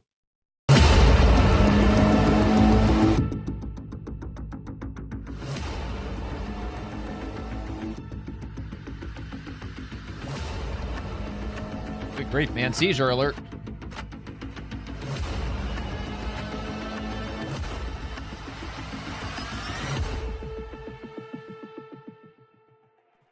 All right, I don't know why the crazy flashing was necessary. So anyway, they rescued the hiker. It sounds like he's going to be okay. Okay, the White House, one way or another, USCIS, U.S. Citizenship and Immigration Services. You may have entered the U.S. legally. You may have entered the U.S. legally for a temporary visit, but if you overstay, you will be identified and removed. If you've overstayed your welcome, use the CBP Home app to self-deport. Waiting for ICE? Self-deporting, illegal aliens. That old meme almost never gets old, especially if they put it together cleverly. Okay, so Chairman Joe Gruder's absolutely disgusting. So let's first check this out first from RNC Research. Democrat Rep. Delia Ramirez continues to smear ICE agents while they work tirelessly to get the worst criminals off the street and make our communities safer. Ramirez, quote, DHS is the single biggest threat to public safety right now. Yeah, don't say. The American people's anger and because tolerance of course DHS she's going to say that. Violations of our rights, that's what's the result. And watch, it's going to be all feelings, more feelings, no tangible evidence, no actual proof. There's not going to be anything that she's going to show that's going to actually have any, basis in actual reality. Of DHS unlawful, unaccountable, unconstitutional actions, which put the American people and our liberties at risk every day. Let me be very clear. the Department of Homeland Security, you can quote me on that, is the single biggest threat to public safety right now. Yeah, just name calling. That's really all it is. They're such a threat because they're getting rid of our constituents, our future constituents. Because when the census is called up to be counted in 2030, we may not get extra congressional seats. So absolutely disgusting. Democrats are now saying the biggest threat to public safety is the Department of Homeland Security. Not illegal criminals, not gangbangers, not fentanyl, DHS. These people are deranged. I would like to know how many Democrats actually voted for the creation of the Department of Homeland Security. It wasn't a majority of Democrats that voted to form ICE, but I bet with DHS, they probably got the majority, I would think. But maybe not. What do I know? All right, Commander Up at Large, California, Gregory, I always got to go back to your name, Gregory Bovino. I always forget Gregory Bovino. A warning to illegal aliens, Los Angeles, Chicago, and Charlotte were just the beginning. We are going to arrest you. Do you understand?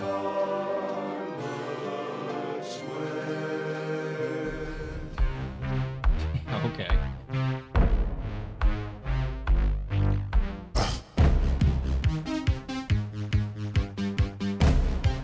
That's the sound of copyright. I'm going to arrest you. Do you understand? We are going to arrest you. Do you understand? Yo comprendo. Or comprende. All right, TSA starting on February the 1st of 2026. Any traveler who's 18 and older who comes to a TSA checkpoint without a real ID or other acceptable form of ID may use TSA Confirm ID, pay a $45 fee, and have their identity validated. So if you don't bring an ID, you can pay $45 and then they'll validate you. They might use, I don't even know what, like I guess you might give them like your driver's license number or maybe a thumbprint, fingerprint, something. Not sure, but we've got more on it about TSA Confirm ID. So the passengers who do not present an acceptable form of ID, including non-real ID, compliant state-issued identification at TSA checkpoints, they may verify their ID using TSA Confirm ID, TSA's modernized alternative identity verification option. TSA Confirm.ID is a fee-based service designed to enhance security and streamline identity verification for air travelers who do not have an acceptable form of ID. TSA Confirm.ID ensures compliance with federal security standards and strengthens the safety of air travel by preventing unauthorized individuals, including terrorists, illegal aliens, and other bad actors from accessing domestic aviation systems. And so TSA Confirm.ID, travel smart, travel wise. So it's got a Q&A. So there's a Q&A section, but that'll be linked if you want to check that out. U.S. Commerce Department Secretary Lutnick provides an update on the historic U.S.-UK deal to lower the price on pharmaceutical drugs in America. We got another quote, so let's hear it from him. Remember, the UK was the first deal, and we set out, and the first deal is always the best deal because they're the leader and they came first. So the idea is they're big companies, right? The AstraZeneca, for example, and GSK, they agreed to build in America, number one, and number two, to cut their prices of drugs to Medicaid and Medicare in America.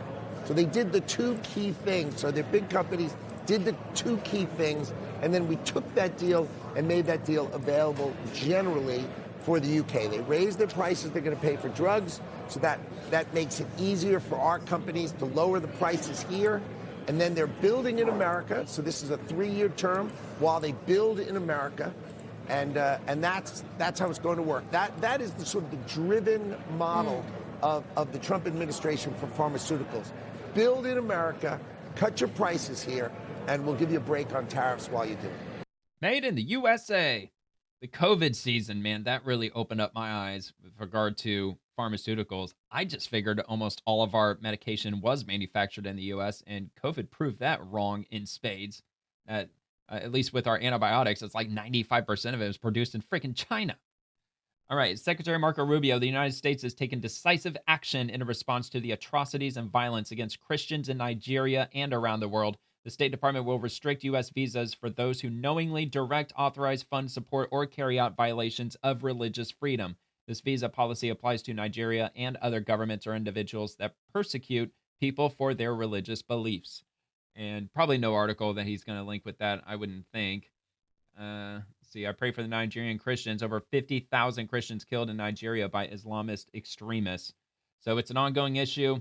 The Trump administration, they labeled Nigeria as a country of particular concern, which is an official designation. And he's talking about the potential of the U.S. getting involved militarily. For religious persecution, is that something the majority of America would be on board with? Boots on the ground to protect Christians? I would think so, although I don't know, man. Everybody's pretty anti-war, as we all really should be. But with Christian persecution, I might be in favor of that. All right, so House Foreign Affairs Committee majority.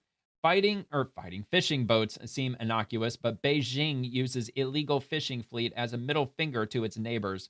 They serve as CCP's own maritime militia to assert their control over waters that are not theirs. This bipartisan bill will deny entry and revoke visas of those involved. Okay. Illegal, unreported, unregulated fishing. That's the more innocuous term for what this is. It's a serious threat to coastal nations worldwide. What it really is, it's harassment. It is mostly a middle finger from the Chinese Communist Party to neighboring and coastal countries. The Chinese Communist Party oversees the largest illegal fishing fleet. They deplete fish stocks. They violate maritime laws. They harm local economies. That is ridiculous. Oh my across God. the globe. And when these vessels operate Like a freaking unchallenged in hornet's contested waters or other nations' exclusive economic zones, they do serious, serious damage to their economies. This is especially true in the South China Sea, where Chinese Communist Party-linked fishing vessels often operate alongside their own maritime militia to assert their control over waters that are not theirs. Beijing will not hold these vessels or these individuals accountable. In fact, they support them as much as they support the entities within the CCP that work specifically to steal U.S. intellectual property or intellectual Or like property from other fentanyl places. precursors, It's for just example. as much a whole of government effort. This bill gives the president the authority to sanction foreign persons and vessels engaged in illegal fishing. It requires annual reporting on sanctions, establishes a sanctions program, and empowers the State Department and Homeland Security to deny entry, revoke visas, and prevent U.S. entry for those involved. I thank Congresswoman Kim for her leadership on this bipartisan bill, and I urge my colleagues to support. I could totally make a joke based on this video, but I'm going to leave it alone. I think if you noticed it, you noticed it. All right. So anyway, U.S. Central Command. U.S. launches one-way attack drone force in the Middle East out of Tampa, Florida. That's my neck of the woods. I live on the other side of the bay from Tampa. On December 3rd, U.S. Central Command, probably at MacDill Air Force Base, announced a new task force for the U.S. military's first one-way attack drone squadron based in the Middle East. CENTCOM, or I believe that's, Central Command, U.S. Central Command, launched a Task Force Scorpion Strike, TFSS, 4 months after Secretary of War Pete Hegseth directed acceleration of the acquisition and fielding of affordable drone technology. TFSS is designed to quickly deliver low-cost and effective drone capabilities into the hands of warfighters. The new task force has already formed a squadron of low-cost unmanned combat attack system drones currently based in the Middle East. Lucas drones deployed by CENTCOM have an extensive range and are designed to operate autonomously. They can be launched with different mechanisms to include catapults, rocket-assisted takeoff, and mobile ground and vehicle systems. Quote, this new task force sets the conditions for using innovation as a deterrent, said Admiral Brad Cooper, CENTCOM commander. Equipping our skilled warfighters faster with cutting-edge drone capabilities showcases U.S. military innovation and strength, which deters bad actors. In September, CENTCOM launched the Rapid Employment Joint Task Force, or REJTF, led by its Chief Technology Officer to fast-track processes for outfitting deployed forces with emerging capabilities. The Joint Task Force is coordinating innovation efforts among service components in 3 focus areas: capability, software, and tech diplomacy. TFSS's efforts to build the one-way attack drone squadron are led by personnel from Special Operations Command Central and align with REJTF's capability focus area. And we've got images of these drones. That is wild. They look different. I don't think I've seen drones like that before. They actually kind of look like the old school World War II planes. What were those, like the Mustangs or whatever? I don't know. But anyway, yeah, so the central of drone operations during the Iraq and Afghanistan war, if I'm not mistaken, that was headquartered in MacDill Air Force Base. So they've definitely got the drone infrastructure already in place at MacDill Air Force Base for exactly this. Okay, U.S. fleet forces on target. Caribbean Sea. U.S. sailors assigned to the Iwo Jima Amphibious Ready Group fire the M9 pistol on a live fire aboard Wasp-class amphibious assault ship USS Iwo Jima LHD-7 while underway in the Caribbean Sea on November 19th of 2025. Yep, target practice, man. Okay, Mark Lucas, the double tap war crimes hoax is a complete joke. I've personally called in airstrikes in Afghanistan as an infantry rifle platoon leader. My battalion commander nicknamed me Bombardier 6 because I loved dropping 500-pound bombs on the enemy. The military doesn't get one chance to destroy the enemy. Enjoyed this classic footage from an AC-130 gunship destroying enemy fighters during the global war on terror. Warning, there are a lot of double taps. And viewer discretion is advised, by the way, because they're about to drop a lot of bombs in this area. A lot of people are running around. I mean, it ain't going to be hundreds of people, but it might be like maybe a dozen or so. Hey, ready. Good shot. Direct secondaries. It's a bit of a long one. People running through the way. Intense. More movers in the vehicle and more people clear to engage all those. Copy. Hey, ready. Moving. Good, come back on those guys. There we go. Yeah, another secondary. Other people coming out of the mosque right now. Hey, ready. Go for the vehicle. Secondaries. Nice secondary. The double taps, is that like the dude going bang bang? Town, man. That's what I'm guessing. Come on, box. There we go. We don't move it further. Ready! Ready! Go to that vehicle. Kill truck. Flares away! Flares away! Flares. No joy load. Okay. Continue engaging. Continue engaging. Get that person. Stop the flares! Stop the flares!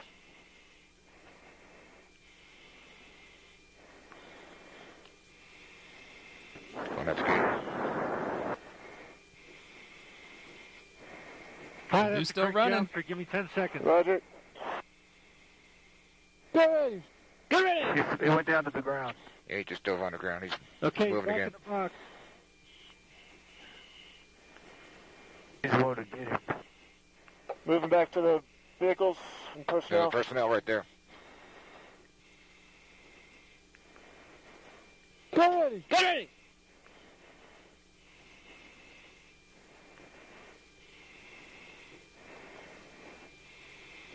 We have a little more. Get ready! Get ready! You're gonna get him. Watch that moss over there, too. Roger. Ooh, right, into the mosque. Go! Another one. Go into the building to put the 105s in. That's right. Stand by. Wildfire, we cleared on the building. You're cleared on the big square building. You can go ahead and level it. Roger that. Holy shit. Go ahead and level it. Yikes, man. Catching up with you. The big building, level it. Are you there? TV's no use on target. Gonna scan the area.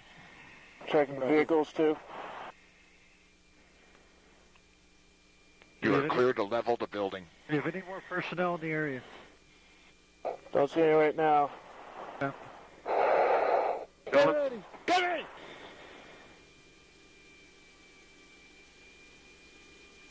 Damn, dude. Setting. Get ready! Get ready! He fell. Just trying to lead him. Frag didn't get him. Good hit, Chip 3-1. Now if you go directly west, about approximately 100 meters, you'll see a single hot spot there. That's the cave or tunnel entrance. The tunnel entrance? Right there. Is that what he said? Checking. Yeah, front start, clear to fire. Stand by. Hey, got it lined up. Copy. Okay, you're in the box. Round coming down just far.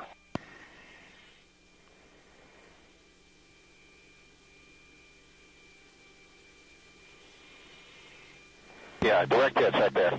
Good. Offsetting for the howitzer. Guy moving. Got him. Lots of guys. No box. Coming out of that hole. Yeah, somebody moving over there. All right, got 3. There, you got it. I was saying, it didn't look like it was a direct hit the first time. That one probably took it out. Guy moving to the east out there, yep.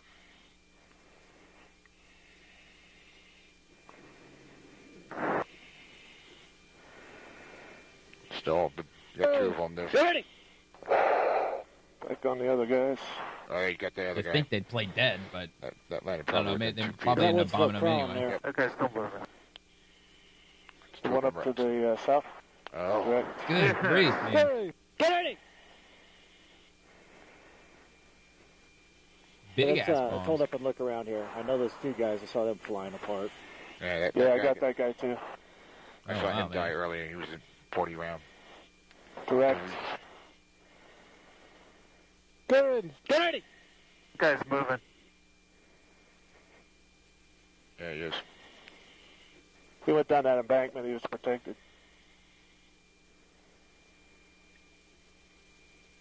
Oh, Correct. Yes. Wow. Good. Get ready. Don't see any other movement.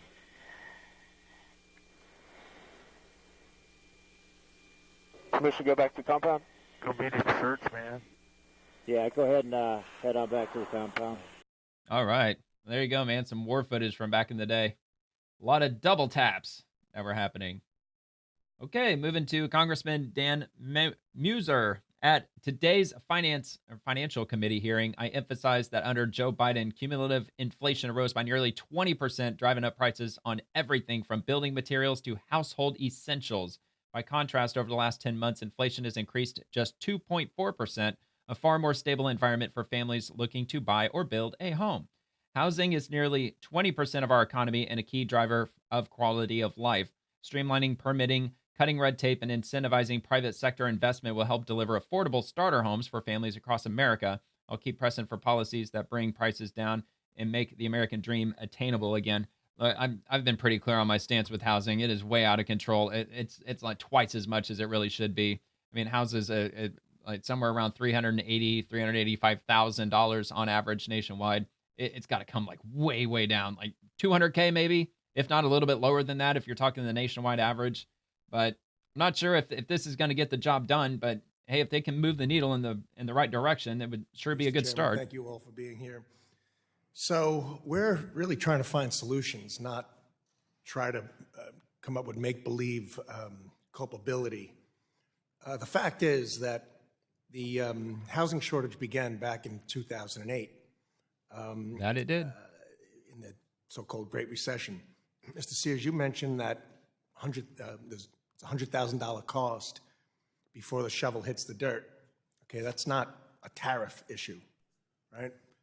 Lumber, by the way, as you well know, 3 years ago, during a different administration, was at $1,500. Today, it's at $545. Last year, it was at $550. So it's come down to an extent. So yes, most homes are built with lumber. Inflation rose and from 21 to 24 by 20% cumulatively. Cumulatively over the last 10 months with President Trump in office, the problem is lumber's not coming down at all. 4%. Okay, so let's just 2%'s get nice, all but that it's still straight. Interest rates up. were very, very high, went up quickly. That had a lot to do with people having a shock value of not buying homes, and with the rapid inflation that took place, incomes didn't keep up. So, the idea of buying a home was very, very difficult. The fact is that we are short about 4.5 million homes, and we're building about 1.4 million a year. So we need answers, not finger pointing. So, Mr. Sears, from your perspective, here's just one thing I want to ask you. Representing realtors on the ground, when an American sells their home, $250,000 qualifies for capital gains, $500,000 for couples, in profit, that is. The rest is considered income, so 30% as opposed to capital gains are 33%. Should we work on that? Should that be corrected? Would that help? I would encourage this committee and all of Congress to support the More Homes on the Market Act. That would take a first stab at the antiquated capital gains exclusion from 1997 and raise it to $500,000 and $1 million for a married couple. There is a proposal out there to eliminate taxes on home equity on your primary residence. We would support any of that, but if we could get the More Homes on the Market Act approved, we'd be very happy with that start. Good. I agree, and I look forward to supporting that. Ms. Smith, rent control, I know that's been discussed plenty already, but housing, hurt housing quality, what lessons should we learn from what's occurred in New York, for instance? Well, you could look right in Montgomery County, Maryland, right here in this area that enacted rent control a year ago, and there's absolutely no investor interest at all in that community. And that had been a very robust apartment market with, with very positive results. But the investor community is hopped across the bridge over to Virginia. Yeah, but if there's no investor interest, wouldn't that drive down prices? Thanks. While we were sitting here, I texted Secretary Scott Turner, and he, when he was in his previous role, we worked on opportunity zones together. So I said, hey, why don't we try talking about some housing arena opportunity zones? Yeah, they want to build big creating complexes. That type of potential private sector incentive. So, Mr. Sears, back to you. It's nearly impossible, home builders have told us, to deliver a home under $250,000. Permitting, financing rules have big impacts here on limiting affordable starter homes. It's not just that, dude, but it's the cost of the land, the cost of the building materials, too, because those aren't coming down. I don't know if those are ever going to come down.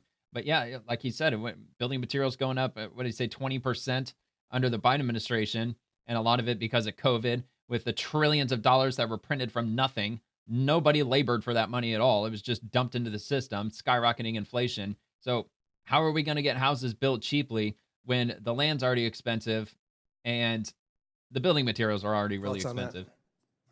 Yeah, and anytime there's red tape, delays in construction, difficult permitting that cause delays in this, there's a time value to money, and so the builders that might bring it down a little bit. Unfortunately, fleeing away from starter homes and the missing middle homes, and they're going for the higher end homes where the profit margins are a little larger, but they can absorb these additional costs.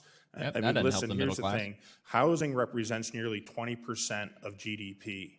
Every single residential transaction that occurs generates approximately $90,000 of economic activity in every community across the country. So anything we can do to streamline it to get people into affordable homes will only be good for the economy. Yeah, I agree. Great multiplier effect and very, very meaningful to Well, quality $350,000 ain't affordable.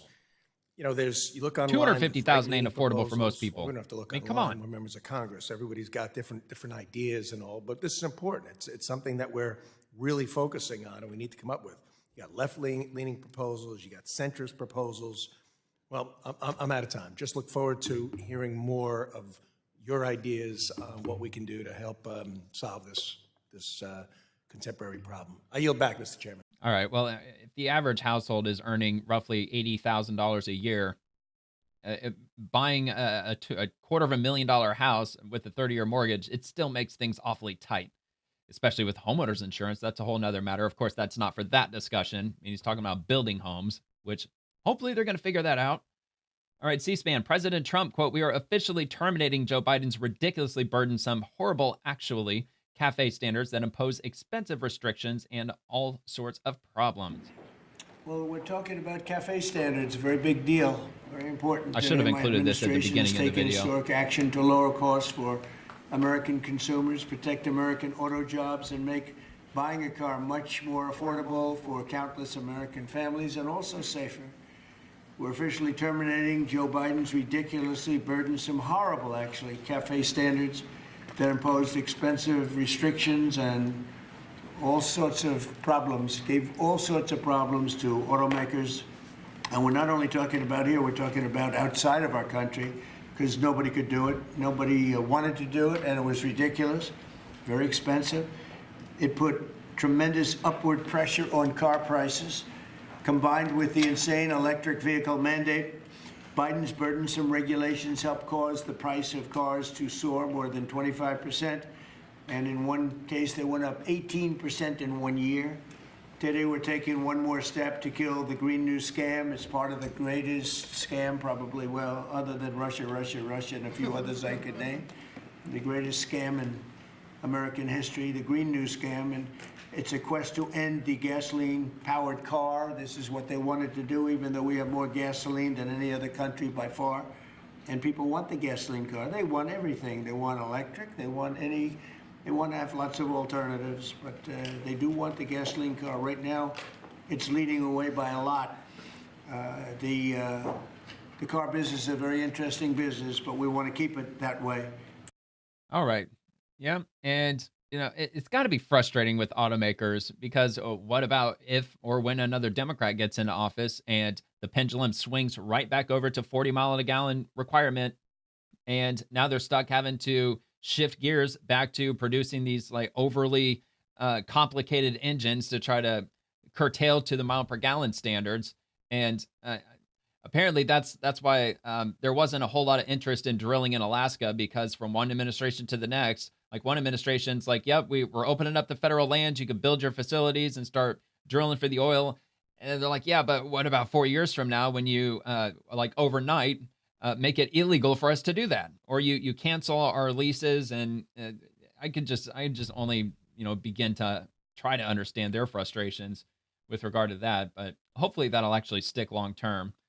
All right, Laura Ingram, Democrats want to investigate jet usage, but here are the facts. They don't let me fly commercial. Past directors burn millions using DC Reagan. Okay, so it's just a quote from Kash Patel. So the Democrats are also, Mr. Director, supposedly going to investigate your use of the FBI jet, because they're claiming you've commandeered it for personal joyrides, going to a wrestling event, I guess, for your because no FBI director ever flew private. Is that true? Right. And if so, if the Biden team did something like that, if it was true, I'd probably be hitting them tonight on television, but I thought I'd give you a chance to respond to that drive-by. Yeah.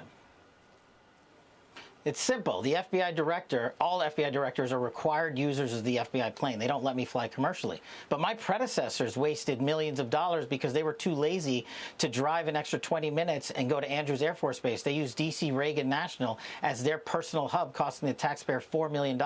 I shut that policy off and mandated the use of government airfields. I've also used the airplane less than my prior two predecessors. And yes, I'm entitled to a personal life just like my other agency had counterparts with their partners. So do I support my girlfriend?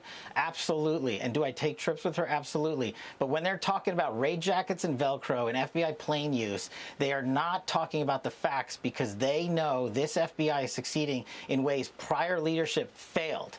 And those cronies will always stick together and, of course, band together with their enemies to come in and attack us. And our mission here is to protect the American people. Let me tell you one more stat that the American people are going to love. This FBI is on course to deliver the lowest murder rate in modern history by double digits. The lowest murder rate in modern history by double digits. That's because we're out there in cities like Memphis leading the charge, in places like St. Louis and Miami and New York and elsewhere across the country, delivering the mission first mindset and putting agents in power in the field to make these arrests. You cannot have these results if you focus on what the media wants to write about you or what the Democrats want to investigate. I am the only FBI director to turn over information related to travel, and that information shows one thing. I am a steward of the taxpayer dollars. My predecessors weren't. They couldn't drive 20 extra minutes on every trip. I'll drive an extra hour if it saves the taxpayer an extra few bucks. All right, well, good. There's no argument there. It's saving taxpayer money any which way they can. Okay, House Committee on Small Business, from manufacturers to local car dealers, like Chairman Rep. Roger Williams. He's the chairman of House Small Business, conservative fighting for lower taxes, less regulations, so on and so forth. The president is making America affordable again. The economy has never been better. Prices have never been lower, and small businesses have never been more optimistic. I don't know about prices never being lower. I mean, prices are still pretty out of control in many cases. Thank you, Mr. President. I represent the dealer body. I'm a dealer, and we got some other dealers in here, but this is huge for the dealer body, the local car dealer. Oh, so you're the dealer. To sell what the customer wants. The manufacturer's going to make what the customer wants. We've got all kinds of options to the big bill. It's going to enable people, as we talked about, to deduct payments and so forth. As we say in the business, they've never been cheaper than they are today, Mr. President. And it's going to be a great opportunity for the dealer body to sell what consumers want. And 99% of the businesses in America are small businesses. Many are car dealers, employ a lot of people. It's going to be a great year for us. We appreciate your leadership. And we appreciate, from a retail standpoint, we appreciate the manufacturers going to step up and build cars that customers want and that we want to sell. So thank you very much. It makes it a great country. Yeah, but here's the thing. It's not going to be a great year for the dealerships because it hadn't been a good year for the dealerships in the last few years because they're too damn expensive. And they're getting to the point where they're too intrusive on our privacy where, what is it? Stellantis. So they make Jeep, Dodge, Ram, and what was the other one? I don't know. It escapes me at the moment. But they're putting on their infotainment screens the option to upgrade to this package and this extra warranty and all this and that. And customers are really complaining about that because they keep getting these stupid advertisements on their screens when they're trying to drive their freaking cars. But of course they say, well, it only pops up when you're just sitting still. Yeah, but still, dude, like nobody wants to look at freaking ads. They want to listen to music and they don't even really want to be looking at their screens anyway. I thought we weren't supposed to use like our phones and shit while we're driving, but you're displaying, distracting crap on screens. It's just ridiculous. And it's really expensive to put all that stuff in our cars. Okay, U.S. DOT rapid response. Trump terminates Biden-era fuel economy standards, says move will cut new car prices by $1,000. All right. So let's see. So I believe I've already covered all this, though, right? President Trump has trashed federal standards from the Biden administration that he and the automakers say have driven up the price of new vehicles. Said that the new change to the corporate average fuel economy should save consumers about $1,000. So yeah, we've already pretty much covered all this. Big three automaker Stellantis, which owns Jeep, Chrysler, and Ram, has said it will invest $13 billion in Midwest auto factories in Indiana, Ohio, and Michigan. I mean, that's a good thing. I mean, they used to have a pretty good stake in Indiana. Chrysler did. Ford says it will invest $5 billion in Kentucky and Michigan factories. Former President Joe Biden enacted the auto mileage standards to encourage consumers to buy electric vehicles, essentially in a maybe not so direct way, forcing people to buy electric. So, okay, looks like that's about all they have there on townhall.com. And U.S. DOT rapid response. Trump proposes slashing fuel economy rules, boost for gas vehicles. Okay, I'll link that also, I guess. And Department of War CTO. USWRE Michael, Undersecretary of War. Michael, and what is your last name? I am not familiar. Emil Michael. Michael's his last name. Okay. All right. Well, there you go. On the critical need for U.S. production of rare earth metals. And we have yet another quote when you look on at CNBC. The Ukraine war, drones Very have played quiet. a much bigger There we go. involvement in these things. How are we going to be nimble enough to be able to keep up with these advances? Yeah, so things are different in a few ways. You're right about the Ukraine-Russia war has totally revolutionized what the front line of a battlefield looks like with drones, essentially robots, if you will.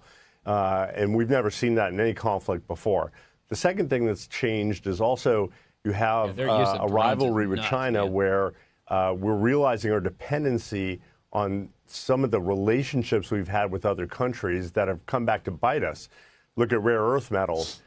We never thought about our own production, our own ability to do rare earth metals. And rare earth metals, just so everyone knows, they go into magnets, which go into motors and satellites and engines for jets and things that you use every day or that we ride on every day.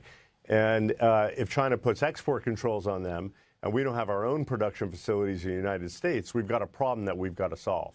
Yeah, well, China is putting export controls on them. Those export controls were due to begin on December the 1st, and then Trump had a nice conversation with Xi Jinping, and he agreed to extend it by one more year. So at least as it stands now, December 1st of 2026, they're going to put those export controls on rare earth minerals. And currently, with regard to rare earths, China, they are the country that refines 90% of all rare earth minerals on the planet, and they're about to start controlling the amount of them that they export to other countries, not just the U.S., but for every other country in the world. So I'm sure they're going to try to do that to maybe artificially jack up prices, just continue the trade war, doing what China does. So, all right, Brecken F. Fees, exclusive Trump administration to probe federal subsidies pushing kids on screens at school. And yes, they do. In public schools, kids have, they got the tablets, they got the laptops. They don't even have the chalkboard anymore. They got a freaking screen for a chalkboard these days. Okay, so exclusive. All right, so we already got that title out of the way. And the Trump administration is looking for ways to crack down on the enormous amount of screen time children are exposed to in school, a phenomenon that has been subsidized heavily by the federal government for years.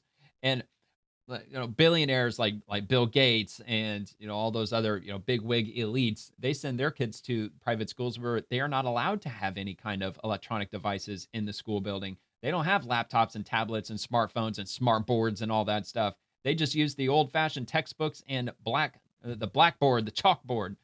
Every other week, it seems, Americans hear about more negative, often long-term effects of children being placed in front of smartphones or other screens, ranging from stunted learning and depression to weight gain and body dysmorphia. Ariel Roth, the Assistant Secretary of Commerce for Communications and Information and Administrator of the National Telecommunications and Information Administration, told the Federalist in an interview that her office is going to look into how the government has been exacerbating the problem through policies that push more in-school instruction and homework toward children spending countless hours on screens. A lot of it probably coming from the COVID era. Much of policymakers' focus has been on banning cell phones in schools, and while that's important, it only scratches the surface of what parents are worried about. When you talk to most parents, their concern isn't just cell phones, it's that their children are on school laptops and devices for large portions of the school day, starting at very young ages. Probably not very good for your vision.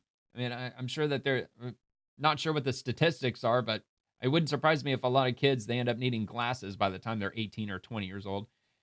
So he goes on to say, I think we should be asking about what's driving these trends. That includes looking at how federal programs and funding streams may be accelerating excessive screen use in the classroom. Roth, as head of NTIA, is the chief advisor to the president on telecommunications policy.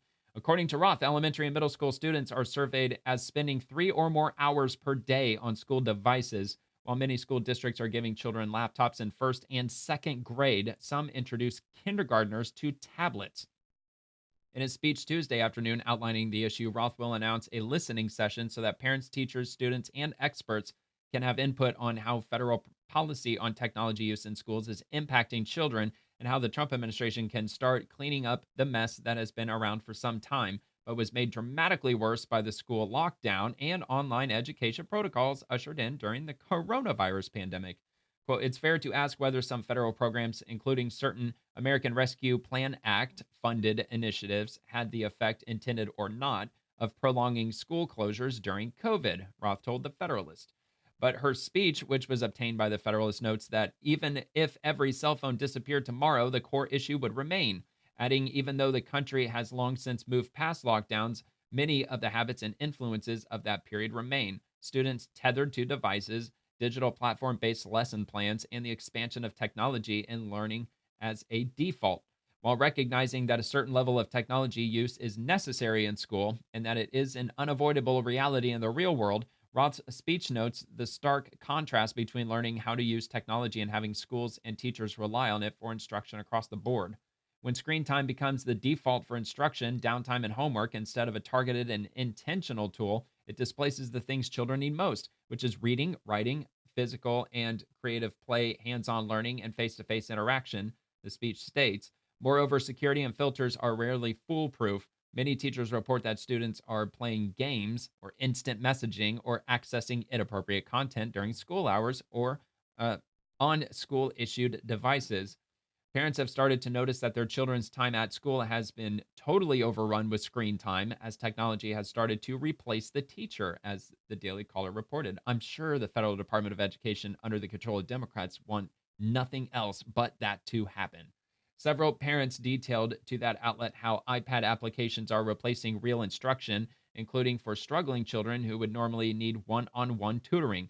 Other problems include access to artificial intelligence like ChatGPT, which finds them the answer instantly, and children's mood swings when screens are taken away.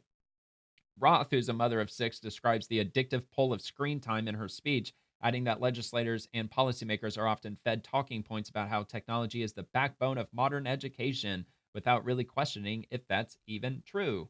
So how much longer does this go? Okay, so this goes a pretty substantial length. So I'll just I'll cut it there, and I will link the article in the description. It is on thefederalist.com, which I think that was the only Federalist article that I came across in this episode. So if you search for it down in the comment or in the description of this video, it shouldn't be hard to find. It should be down there. Okay, from JD Vance, excited to be there. Turning Point Action.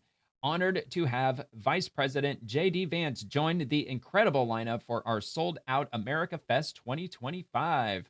America Fest, Turning Point USA, and Turning Point Action. Vice President JD Vance is the featured speaker from December 18th to 21 in this year, Phoenix, Arizona, at amfest.com. And that actually reminds me, I just heard the other day, I don't know if anyone out there watches Jeremy the Quartering, which is a YouTube channel. And a not so guilty pleasure of mine is watching Jeremy getting roasted by another channel called the Kino Casino, which is another YouTube channel on here. But look, I used to watch Jeremy a lot, actually, until he made way too much clickbait. And then he started basically e-begging by creating a bunch of channels and then pushing subscriptions, and then created the coffee brand coffee that he makes, some coffee company that he allegedly has, which is a hilarious name. But he constantly pressures you to buy this coffee brand coffee. And then he created a Trump alcohol recipe book, which is also hilarious because Trump doesn't even drink. But anyway, Jeremy, he was invited to AmFest by Turning Point. They offered him complimentary hotel rooms shared with another conservative guest, which he flat out declined because he's quote unquote not sharing a room with anybody. And now he's begging his viewers to buy signed Christmas cards for hundreds of dollars to cover his hotel room and travel expenses, even though it's already paid for. So not sure why he needs to book a flight anyway, because he already owns planes. He actually owns airplanes. And he also owns a mansion, a $50,000 saltwater fish tank, apparently. Also a collection of Rolex watches that he brags about, and a bunch of other stuff. But he constantly sounds the financial four-alarm fire to his middle-class working audience to send just a little bit more money his way. Oh, yeah, and the Christmas cards, he said his team will sign one card, and they're going to photocopy all the rest for those who paid hundreds of dollars to get a Christmas card, a signed Christmas card. And he said all of this on his show, by the way. He's ridiculous. But it's just my opinion. But anyway, Jeremy, he's going to be at AmFest. So if you're attending and if you have any interest in meeting the Quartering, if he's your thing, I don't know, you might get the chance, but he might just charge you, though. So whatever. So anyway, moving on. Okay. All right. Rep. Jason Smith, businesses can't invest in America if they can't plan for the future. A stable, predictable tax code gives companies the certainty they need to build, create jobs, and strengthen America's competitiveness on the global stage. Why is permanency within our tax code so important, not just for individuals who must plan and save for their family's future, but for American businesses to invest here at home? And how does that permanency benefit the U.S. in the global economic competition? And what else should policymakers be considering to help ensure U.S. businesses are even more competitive in the future? Thank you for that question. I think Sylvamo is in a very capital-intensive industry. We make paper. In order to make paper, you have to have big manufacturing facilities with lots of equipment. We recently announced an almost $150 million investment in our South Carolina facility. Well, that investment requires a lot of planning and a lot of equipment. The ability to plan for the future really depends on having a predictable and stable tax environment. New investments like these can take years to plan. And the new equipment that we need for our facilities, well, we can't just go down to our local Home Depot and purchase it off the shelf. It takes years for this equipment to be manufactured. So these investments take time to plan and to be implemented. Therefore, that stability is crucial. And having that stability helps us to compete on that international level because we can make future decisions about what investments we need and how we can best fund those investments. Okay, well, there you go. More committee hearings. There's quite a few committee hearings that happened this week. Okay, U.S. Department of Labor, globalism has destroyed the lives of so many American workers. The steel workers laid off after their factories were offshored. The tech workers fired because their companies illegally prioritized foreign labor. The college graduates robbed of their opportunity to gain employment and secure the American dream. It's going to take some time to fix this damage, but with the president at the helm, we're making progress and working around the clock to put Americans first. And again, from the Department of Labor 5 hours ago. And from the U.S. Department of the Interior, since 1791, when President George Washington appointed the first watchmen to protect the new Capitol, the United States Park Police has been safeguarding our nation's treasures. And we got an image of the U.S. Park Police on their horses. And is there an article? No, yeah, I didn't think they had an article with that. But okay, so from the U.S. Mint, December 1936, construction finished on the legendary Fort Knox Bullion Depository, one of America's most secure buildings. It took 16,000 cubic feet of granite, 4,200 cubic yards of concrete, and 1,400 plus tons of steel, all for $560,000. Learn more on our website, which, of course, I will link. And Fort Knox. And then finally, I got this. NASA Goddard C-star spots. Scientists have devised a new method for mapping the spottiness of distant stars. This will help discover more about planetary atmospheres and potential habitability using data from telescopes like NASA's upcoming Pandora mission. And they also link to an article. And like back in the 90s, they discovered the first ever exoplanet, which is it's roughly a planet the size of Jupiter. So it's definitely not anything habitable. But ever since the 90s, they have discovered thousands and thousands and thousands of exoplanets out there beyond our solar system. It is absolutely incredible. So it's nice to hear that they've got other methods for being able to not only detect distant planets, but also being able to read the chemical composition of those atmospheres to see if it's potentially habitable. So, all right, let's give this a whirl.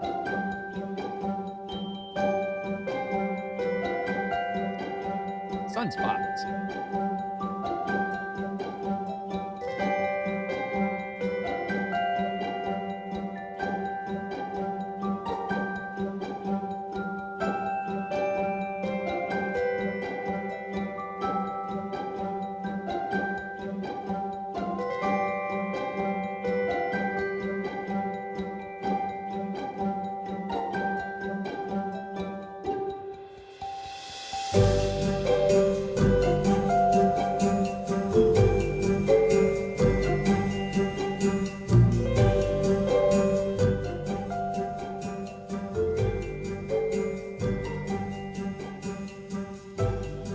Interesting.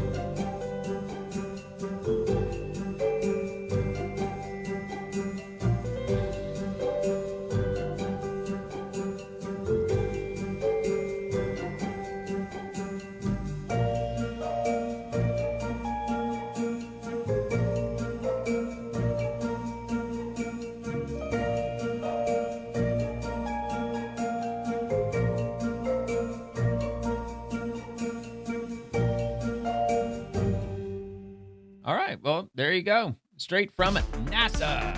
And it's a government agency. Yeah. NASA Goddard. It's got the great check mark, so I can get away with that on the swamp, right? I can. Okay. Anyway, that's going to be it.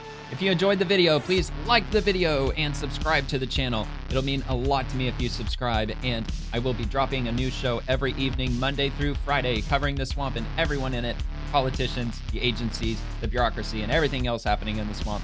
And I also post daily episodes on X, so feel free to comment there too if you'd like. Thank you so much for watching. Hope you have a great rest of your night, and God bless America.